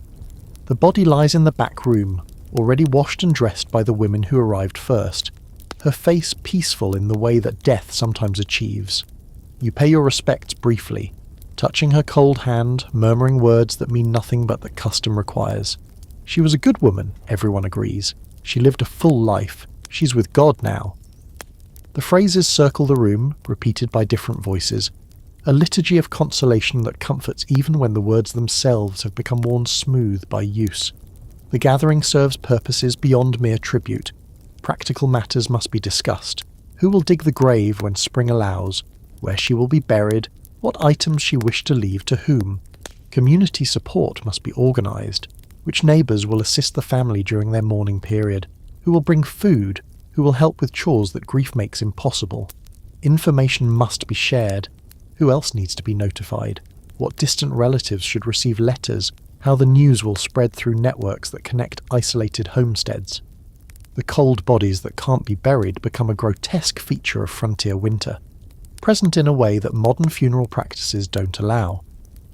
The grandmother will be placed in the Johnson barn, wrapped in linen, positioned where she will remain frozen until burial becomes possible. The family will pass her every day during chores, will maintain awareness of her physical presence while her spiritual presence has departed. Some families found this proximity comforting, a slow farewell. Others found it traumatic, the constant reminder of loss preventing healing from beginning. You stay until dawn begins to lighten the sky, then begin the cold journey home. The night has been long and emotionally draining, and you face a full day of chores that can't be postponed, regardless of how little sleep you've gotten. This is winter's cruelty. It doesn't pause for grief, doesn't accommodate human sorrow, demands its tribute of labour and vigilance regardless of what else is happening in your life. The animals still need feeding, the water still needs hauling, the fire still needs tending. Life's demands continue whether you feel capable of meeting them or not. Your wife is awake when you return, coffee warming on the stove, her face showing the concern she's felt through your absence. You share the news briefly, embrace her warmth, accept the coffee that helps thaw the cold that's penetrated deeper than your clothing. The children sleep on, unaware yet of the loss that will touch them when they wake. The fire crackles. The cabin holds its warmth against the cold that wants to claim it. Death comes in every season, but in winter it feels more present, more possible, more personal. The same cold that threatens you daily has claimed someone you knew, someone who was navigating the same challenges you face, someone who didn't survive. The distance between life and death narrows during the frozen months, and you feel that narrowness acutely as you settle near the fire and let exhaustion finally pull you toward the sleep you desperately need. The dripping starts so quietly that you don't notice it at first, a soft, irregular patter that blends into the cabin's ambient sounds. But once you notice, you can't unnotice, and you track the sound to its source. Water droplets falling from the edge of the roof, ice that has somehow found enough warmth to begin its transition back to liquid. It's not spring. It's far too early for spring. But it's a thaw, one of those false starts that February sometimes delivers, a teasing glimpse of warmth that will almost certainly reverse into cold again before true spring arrives. Your feelings about the thaw are complicated. On one hand, relief. The brutal cold that has pressed against you for months is lifting, however temporarily, and your body responds to temperatures above freezing with something like joy. On the other hand, suspicion. You know these thaws, know how they lull you into relaxing vigilance only to slam you with cold snaps that seem worse for the contrast. And on a third hand, if such a thing existed, practical concern, thaw means mud, water damage, disruption of systems that depend on everything staying frozen. Here's a mainstream historical fact about the spring thaw. Frontier families dreaded mud season almost as much as they dreaded the coldest winter months. The transition from frozen to thawed ground created conditions that were in some ways worse than the cold itself. Roads became impassable, wagons sinking to their axles in mud that swallowed anything that tried to cross it. Foundations that had been stable while frozen began to shift as the ground liquefied. Water damage from melting snow and ice threatened structures, tools, and stored goods. The thaw wasn't a rival of better times. It was a different set of challenges replacing the ones you'd finally learned to manage. Your cabin roof, which has performed admirably all winter keeping snow and cold outside, now becomes a liability. The accumulated snow on top of it, perhaps 2 feet of packed white mass, begins to melt from the bottom as warmth penetrates the structure. That meltwater has to go somewhere, and somewhere often means finding cracks and gaps you didn't know existed, dripping into the living space, soaking bedding and stored goods, creating damp conditions that encourage mould and rot. You spend the first day of the thaw scrambling to address leaks, positioning buckets beneath the worst drips, moving vulnerable items away from water pathways. Here's a quirky detail about spring transitions that doesn't appear in most historical accounts. Experienced frontier families actually preferred hard cold over thaw conditions in late winter. The cold was difficult but predictable, manageable through techniques developed over months of practice. The thaw disrupted everything. Frozen meat began to spoil. Ice-dependent preservation failed. Routines that assumed frozen ground and solid surfaces became impossible. Some families prayed for continued cold, counterintuitive as that seems, because cold they understood while thaw was chaos. The mud outside your cabin door transforms the simple act of walking into an athletic challenge. The ground, frozen solid for months, softens first in patches, creating a treacherous mixture of solid and liquid surfaces. You step on what looks like stable ground and sink to your ankle in cold muck. You try to pull your foot free and lose your shoe to the sucking grip of mud that doesn't want to release what it's captured. The paths you'd worn through snow become trenches of slop, worse than no path at all. Historians still argue whether early spring was harder on frontier families than midwinter. The evidence supports both positions depending on what you measure. Physical danger from cold decreased during thaw, but physical danger from disease increased as warmer temperatures activated pathogens that had been dormant. Psychological burden shifted from the monotony of confinement to the anxiety of transition. The knowledge that planting season was approaching, that preparations must begin, that the window for spring work was shorter than the tasks it must contain. The animals respond to the thaw with energy that seems almost frantic. Your cows have been confined to the barn for months, and they can smell the change in the air, hear the dripping water, sense somehow that release is coming. They low with increased volume, stamp restlessly in their stalls, make your feeding rounds more challenging as they push against barriers that have contained them all winter. You understand their impatience.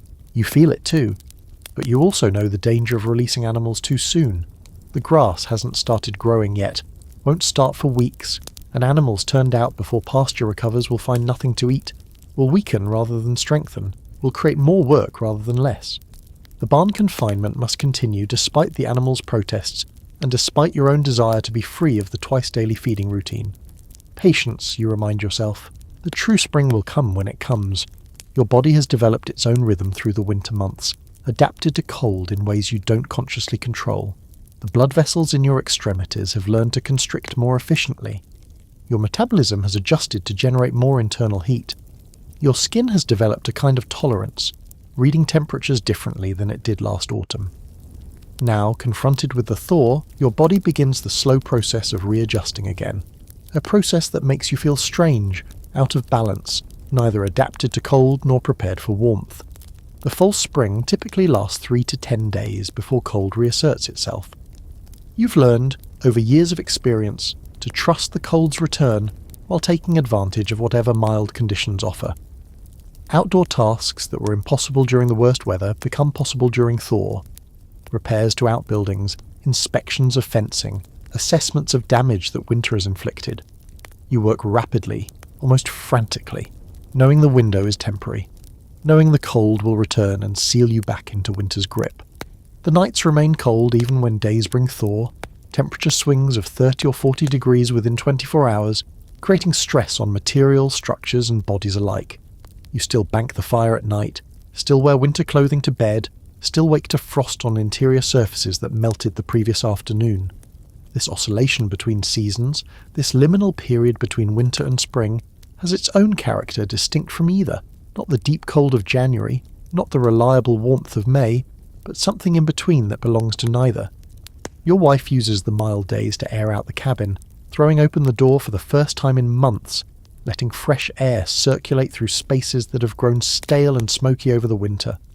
The children run outside without the usual bundling, their faces lifted to a sun that feels almost warm, their bodies burning off energy that cabin confinement has bottled up. These small pleasures, fresh air, outdoor play, sunshine on skin, feel almost miraculous after months of deprivation. But you watch the sky, watch the wind direction, watch all the indicators that experience has taught you to read. The thaw will end, the cold will return, and when it does, you'll need to be ready, supplies restored, vigilance renewed, the machinery of winter survival cranked back into operation. Spring will come eventually, really come to stay. But not yet, not quite yet. The cold returned as you knew it would, slamming back down after 6 days of thaw with a vindictiveness that seemed almost personal. The mud froze into ruts that would trip anyone unwary enough to walk without watching their feet. The water that had been dripping from your roof transformed into icicles that hung like daggers from the eaves. The animals, briefly hopeful, settled back into winter resignation. And you, who had allowed yourself to believe spring might come early this year, pulled your coat tighter and accepted that the season wasn't finished with you yet. But something has shifted, even with the cold's return. The days are noticeably longer now, sunrise arriving earlier, sunset departing later, the total hours of darkness shrinking in ways you can finally perceive without consulting a calendar. The sun, when it appears, climbs higher in the sky, its angle changing from the flat slant of deep winter to something that promises eventual warmth. These aren't conditions for spring work, not yet, but they're conditions that let you plan for spring work, that let you begin the mental transition from survival to production. Here's a mainstream historical fact about the economics of frontier winter. The entire financial structure of family farming depended on the rhythm of seasons, with winter as the period of consumption and spring through autumn as the period of production. Families lived on stored surplus during cold months, then worked frantically during warm months to rebuild that surplus for the following winter. Any disruption to this cycle, poor harvest, excessive winter, premature spring that damaged plantings, threatened solvency in ways that could take years to recover from. Your own financial situation is precarious, but not desperate, the result of several good harvest years that built reserves you've been slowly depleting. You'll emerge from this winter poorer than you entered it, which is normal, but not so poor that you can't afford the seed, the tools, the supplies that spring planting requires. Others in your community won't be so fortunate. You've heard of families that ran through their reserves too quickly that are now facing choices between eating their seed grain or going hungry, that may not survive to see the harvest they're counting on. Here's a quirky detail about frontier economics that doesn't appear in most historical accounts. Winter was actually the season for certain kinds of production that couldn't happen during warmer months. Furniture making, tool repair, textile production. These activities flourished during the enforced idleness of winter, with finished products accumulating for spring trading. A farmer might spend January building chairs that he'd sell in April, converting time that would otherwise be lost into goods that had economic value. Winter wasn't pure consumption, it was also investment in future income. Your own winter production has focused on wooden implements, buckets, tool handles, simple furniture, that you'll trade for things you can't make yourself. The skills came from your father, who learned them from his father. The knowledge of how to read wood grain, how to shape joints that hold without metal fasteners, how to produce useful items from the trees that grow around you. The items piled in your cabin's corner represent winter's output, the economic benefit of months that might otherwise have produced nothing. Historians still argue whether frontier families were self-sufficient or deeply embedded in market economies. The answer, as with most historical questions, is both.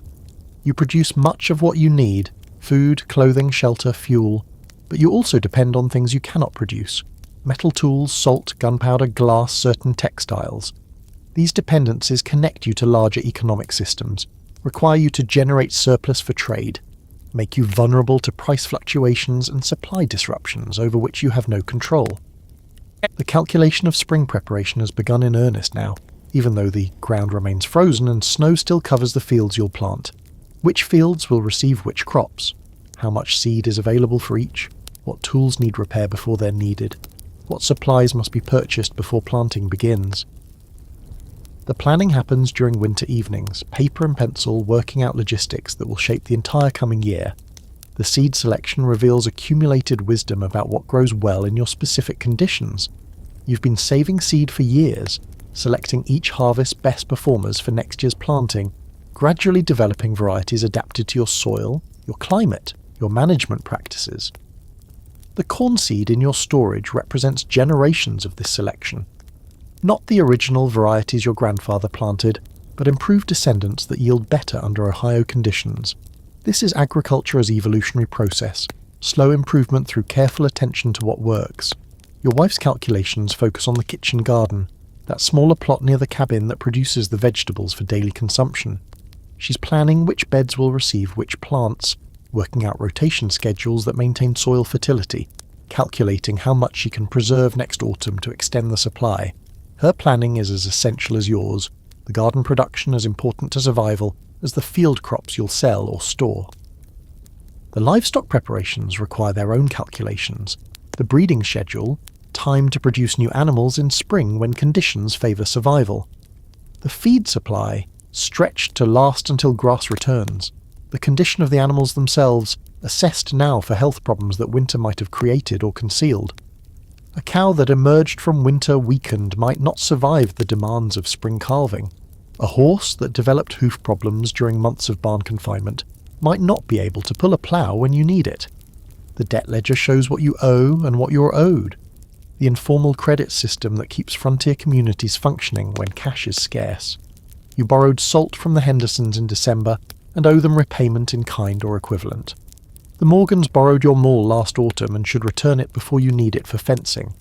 These obligations, unwritten but carefully remembered, structure community relationships in ways that formal contracts never could. The spring will bring its own expenses that must be planned for now. You'll need supplies from the general store, seeds you can't save yourself, tools to replace those that broke or wore out, fabric for clothing that's beyond patching.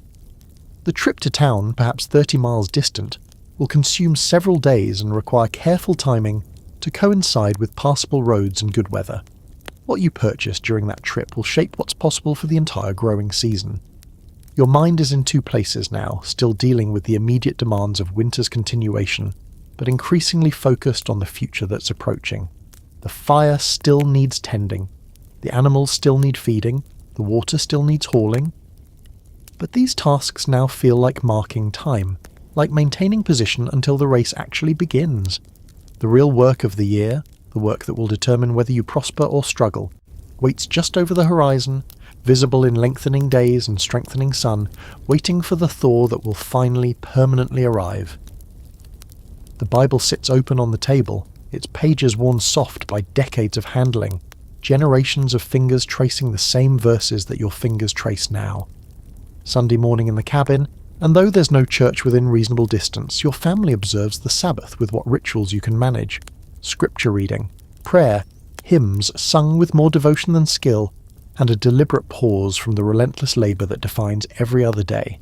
The Lord rested on the seventh day, and so do you. Not from laziness, but from obedience, from recognition that even survival must bow to something larger than mere physical necessity. Here's a mainstream historical fact about religion on the frontier. Faith wasn't merely personal consolation, it was community infrastructure. Churches, where they existed, served as gathering places, information exchanges and mutual aid societies. Religious networks transported goods, news, and people across distances that would otherwise isolate. The circuit riders who travelled from settlement to settlement brought not just spiritual ministry but connection to a wider world that isolated homesteads desperately needed. Faith built the social fabric that made frontier life possible. Your own faith wavers more than you'd admit to your wife, whose conviction seems unshakable, a rock of certainty against which your doubts break and scatter. You believe, you think, in a God who watches over you, who has reasons for the suffering you endure, who will reward patience and righteousness in an afterlife that makes present hardships meaningful. But in the dark watches of winter nights, when cold presses close and the fire burns low and death seems to lurk in every shadow, you find yourself wondering whether any of it is true, whether meaning exists anywhere, or whether you're simply animals struggling against elements that will eventually claim you. Here's a quirky detail about frontier religion that doesn't appear in most historical accounts. Superstition and Christianity blended in ways that formal theology would find troubling. Families who prayed devoutly to God also performed small rituals to ward off bad luck, knocking on wood, avoiding certain numbers, interpreting dreams as omens. These practices weren't seen as contradictory. They were simply different layers of the same attempt to navigate a dangerous world through appeal to unseen powers. The line between religion and magic, so clear in theological treatises, blurred into invisibility in practical frontier life. The winter months intensify religious practice for reasons both spiritual and practical. Practically, winter provides time for devotion that summer's demands don't allow. Time to read scripture, to memorize verses, to engage in the kind of sustained reflection that active labour prevents. Spiritually, winter's darkness and danger seem to call for divine protection, with urgency that mild seasons don't produce. Your prayers during January carry a desperation absent from your prayers during July. You ask for things in winter: protection from cold, preservation of health, sufficient food and fuel, that you take for granted when the world isn't actively trying to kill you. Historians still argue whether frontier Americans were more or less religious than their descendants. Church attendance statistics, where they exist, suggest that formal religious participation was actually lower on the frontier than in more settled areas. Too few churches, too great distances, too many competing demands on time. But informal religious practice may have been more intense, faith internalized rather than institutionalized, relationship with God personal rather than mediated through clergy and ritual. Your children absorb religious instruction as part of their general education. The boundary between secular and sacred learning blurred in ways that modern education would find foreign. They memorize Bible verses alongside arithmetic facts. They learn to read from scripture alongside the occasional newspaper. Their moral instruction draws on religious narratives that provide frameworks for understanding right and wrong, good and evil, obedience and rebellion. Whether they'll carry this faith into adulthood is uncertain. You've known people who rejected their parents' beliefs, who wandered away from faith into whatever the absence of faith provides, but for now, while they're young and impressionable, you give them what you received. The hymns you sing together on Sunday mornings connect you to communities beyond your immediate family. The same songs are being sung right now, you imagine, in cabins scattered across the Ohio Valley, across the entire frontier, across the world wherever English-speaking Christians gather. The music creates a kind of fellowship with strangers you'll never meet, a shared participation in tradition that transcends the isolation of your specific circumstances. When you sing Amazing Grace, you're not alone. You're part of something vast and old and continuing, and that knowledge comforts even when the words themselves strain credulity. The hope that faith provides, hope that suffering has meaning, that spring will come, that death is not an ending, serves functions that go beyond mere psychology. Hope enables action. Hopelessness produces paralysis. The family that believes their hardship serves divine purpose finds energy to continue that the family without such belief cannot sustain. Faith isn't true or false in some abstract philosophical sense. It's functional or dysfunctional in terms of survival. And on the frontier, where survival is the primary concern, functional beliefs spread regardless of their relationship to ultimate reality. Your wife's voice rises in prayer, her words carrying the cadences of thousands of prayers before, the familiar rhythms that childhood taught and adulthood refined. She prays for protection, for health, for sufficient provision. She prays for the spring that is coming. She prays for strength to endure whatever remains of winter. She prays for you, specifically, naming your struggles as if God might not have noticed them, asking for help with specific challenges that only someone who shares your daily life would know to mention. The prayer ends. The hymn rises. The children join voices with parents, four-part harmony emerging imperfectly but sincerely from your small congregation of 6. The cabin fills with sound that pushes back silence, with music that asserts human presence against the vast indifference of winter pressing against the walls. This is what you have. This is what your ancestors had. This is what sustains you when nothing else can. Not the theology, necessarily, but the practice, the ritual, the repeated action that affirms you are here. You are human. You are not alone even when you are alone. The song ends. The silence returns, but it's a different silence now, touched by what the music created, the prayer initiated. Your wife closes the Bible, your children disperse to the Sunday activities that don't quite count as work, and you sit for a moment in the quiet, feeling something. Peace, maybe, or its approximation. Winter continues outside. Faith continues inside. And somehow, through mysterious processes you don't understand and couldn't explain, the two together make survival possible. The thermostat reads 72 degrees, or it would, if you had a thermostat, if you were reading this from the comfort of a modern home where temperature is controlled by turning a dial or pressing a button. You're not there, not yet. But from the vantage of 1835, it's possible to glimpse the future that's coming. The technologies that will transform the brutal winter you're enduring into something almost unrecognisable. Central heating, insulation standards, weatherproofing technologies. These are innovations that your great-great-grandchildren will take for granted, never knowing how utterly impossible their comfort would seem to you. Here's a mainstream historical fact about the transformation of winter. The period between 1850 and 1950 saw more dramatic changes in human experience of cold than any previous century, arguably more than all previous centuries combined. The development of cast iron stoves, which you've already witnessed, coal-fired central heating, oil furnaces and eventually electric heating systems progressively eliminated the constant labour of fire tending that defines your winter existence.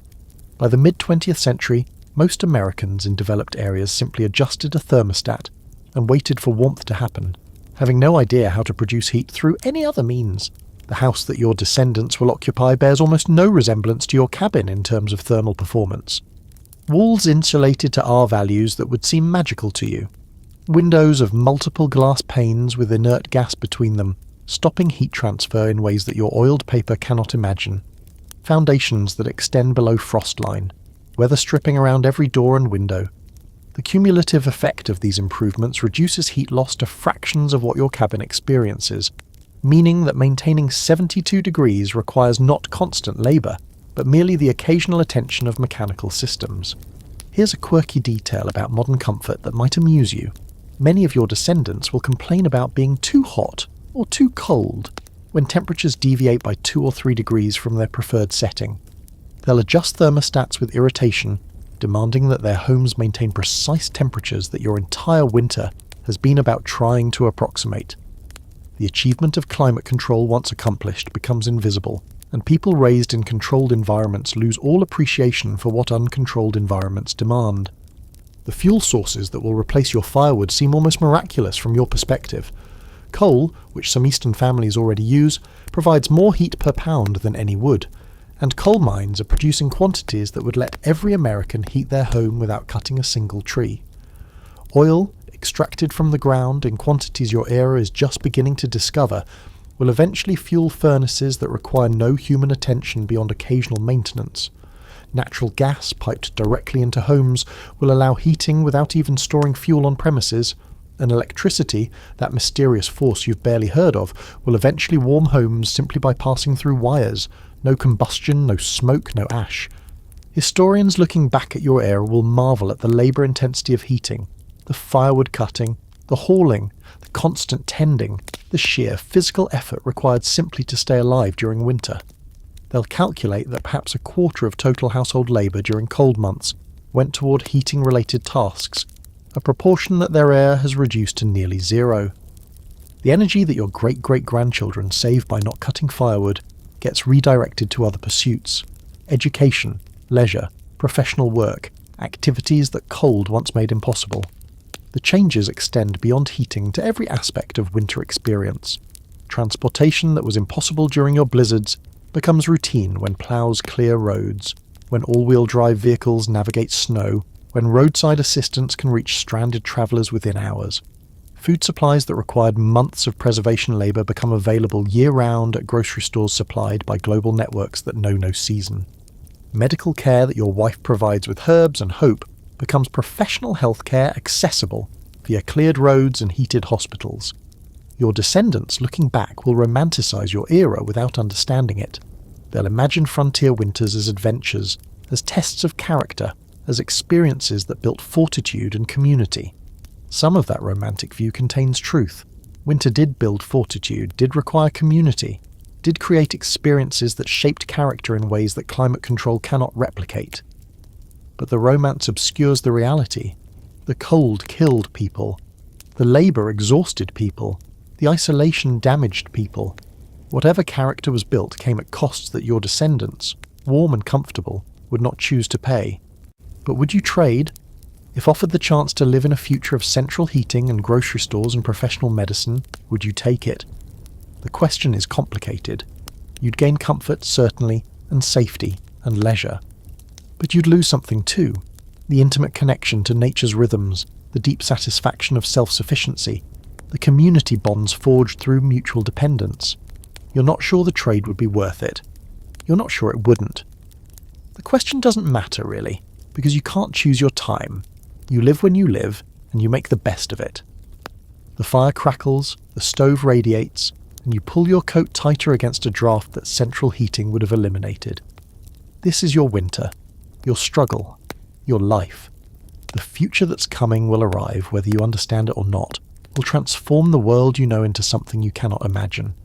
Your grandchildren will remember your stories about the old days, when winter was real and dangerous and required constant attention. Your great-grandchildren will find those stories quaint. Your great-great-grandchildren will barely believe them, so far removed from their experience that your life might as well be fiction. But you're not fiction. You're real, sitting in a cabin in Ohio in 1835, warming yourself by fire, surrounded by family, enduring the last weeks of a winter that will end, eventually, finally, inevitably. The future can take care of itself. Right now, in this moment, you're alive, you're warm enough, and spring is coming. That's more than enough. The robin appears on the fence post, the first robin you've seen since October, and something inside you shifts at the sight. It's just a bird, small and brown and unremarkable in every way that logic can measure. But it's a sign, a messenger, an announcement that the season is turning in ways that thaw and lengthening days had merely suggested. Robins return when spring returns. The robin is here. Therefore spring is returning and you will survive to see it. The cabin behind you has been your universe for 4 months. Every square foot memorized through endless occupation, every crack and beam and shadow known with intimacy that only confinement creates. You've spent perhaps 2,000 hours within those walls, sleeping and eating and working and waiting for exactly this moment, the moment when waiting ends and living resumes. The fire that kept you alive still burns, will burn for a few more weeks, but its urgency has diminished. The sun's warmth now reaches the cabin's interior for hours each day, supplementing what flame provides. Here's a mainstream historical fact that illuminates what you've accomplished. Winter mortality on the American frontier ran perhaps 5 to 10%, varying by region and year, meaning that of every 100 people who entered a given winter, 90 to 95 emerged alive. The statistics don't sound terrible until you remember that every surviving family carried the memory of that 5 or 10% who hadn't made it. The grandmother who died last month, the child who succumbed 2 winters back, the neighbour who froze attempting a journey that should have been routine. You've survived, but survival was never guaranteed. Your family gathers around you now, drawn outside by the same robin that caught your attention, by the same warming air, by the same accumulated desire for release that winter confinement has built in everyone. The children seem almost delirious with the freedom to run in spaces larger than a single room, their voices carrying across distances, their bodies burning off energy that has accumulated for months. Your wife stands beside you, her face lifted to the sun, her expression suggesting relief so profound that words cannot contain it. You survived. All of you survived. Against odds that history now reveals were never quite as certain as you told yourselves, you made it through. Here's a quirky detail about the spring emergence that doesn't appear in most historical accounts. The first warm days often brought a kind of manic energy that farmers later paid for with exhaustion. The sudden ability to work outside after months of enforced idleness, combined with the knowledge that planting season was imminent, drove people to attempt more than their winter-weakened bodies could sustain. The syndrome was recognised enough that agricultural advice of the era cautioned against overwork during the transition, recommending gradual return to physical labour rather than immediate full exertion. The lessons of winter, what did it teach you?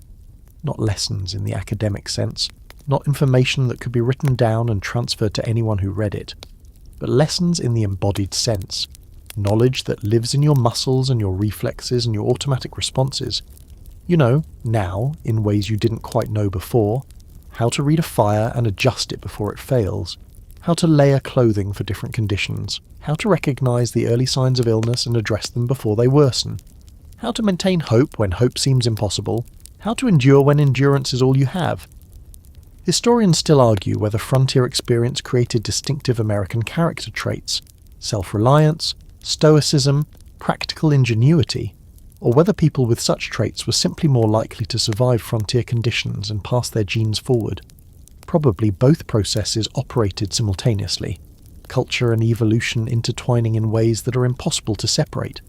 What's clear is that you are not the same person who entered this winter. The experience has changed you, has carved grooves in your character that will shape who you are for whatever years remain. The work of spring is already beginning, even as you stand here savouring the moment of transition. There are fences to repair that winter damaged. There are fields to prepare for planting. There are animals to release and manage as they return to outdoor life. There are supplies to purchase, tools to sharpen, plans to execute that have accumulated over months of waiting. The survival mode that got you through winter must now give way to production mode, the switch from consumption to creation that defines the agricultural year. But not yet. Not right now. Right now, you're standing in weak March sunshine, watching a robin that doesn't know or care what it symbolises, feeling warmth on your face that you'd half forgotten was possible. Right now, you're surrounded by family that survived, community that endured, hopes that held through the darkest months. Right now, you're alive, and being alive is enough. The evening settles gently now, softer than the brutal evenings of deep winter, the air carrying hints of warmth that weren't there a week ago. You've returned to the cabin, not because cold drives you there, but because evening is evening, because routines persist even as their necessity diminishes. The fire burns lower than it has in months, adequate for cooking, barely needed for heating, soon to be optional entirely. Your children are asleep, their breathing soft and regular, their faces peaceful in the firelight's glow. They're growing, you notice, taller than they were in October, changed in ways that confinement made difficult to perceive but that spring's light reveals. They'll remember this winter perhaps, as they remember all winters, as something that was there and then wasn't. A season in the cycle of seasons that returns and departs and returns again. Your wife sits beside you, her knitting finally set aside, her hands resting in her lap, her face reflecting the contentment that spring's approach creates. She doesn't speak. and neither do you. The silence is comfortable, earned through months of close proximity, refined through shared struggle into something precious. The fire crackles, the cabin holds its warmth. Outside, the world is thawing, changing, preparing for the burst of growth that will transform brown landscapes into green ones. The winter is ending, really ending, and you're here to see it end. Your eyes grow heavy now, the exhaustion of months finally releasing its grip, the vigilance that kept you alert through cold nights finally standing down. You can rest. You can truly rest. Spring is coming, the robin has announced it, the sun has confirmed it, and you've earned whatever peace a new season brings. Sleep settles over you like a warm blanket, like the quilts your wife stitched with other women at the Johnson place, like the accumulated comfort of everything soft and safe and survived.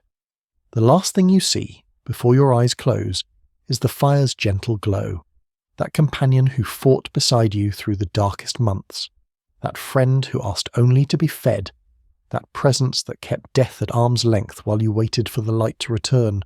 The light is returning, the light has returned, and you are here to receive it, wrapped in the warmth of survival, held in the arms of a world that nearly killed you, but, in the end, let you live. Sweet dreams.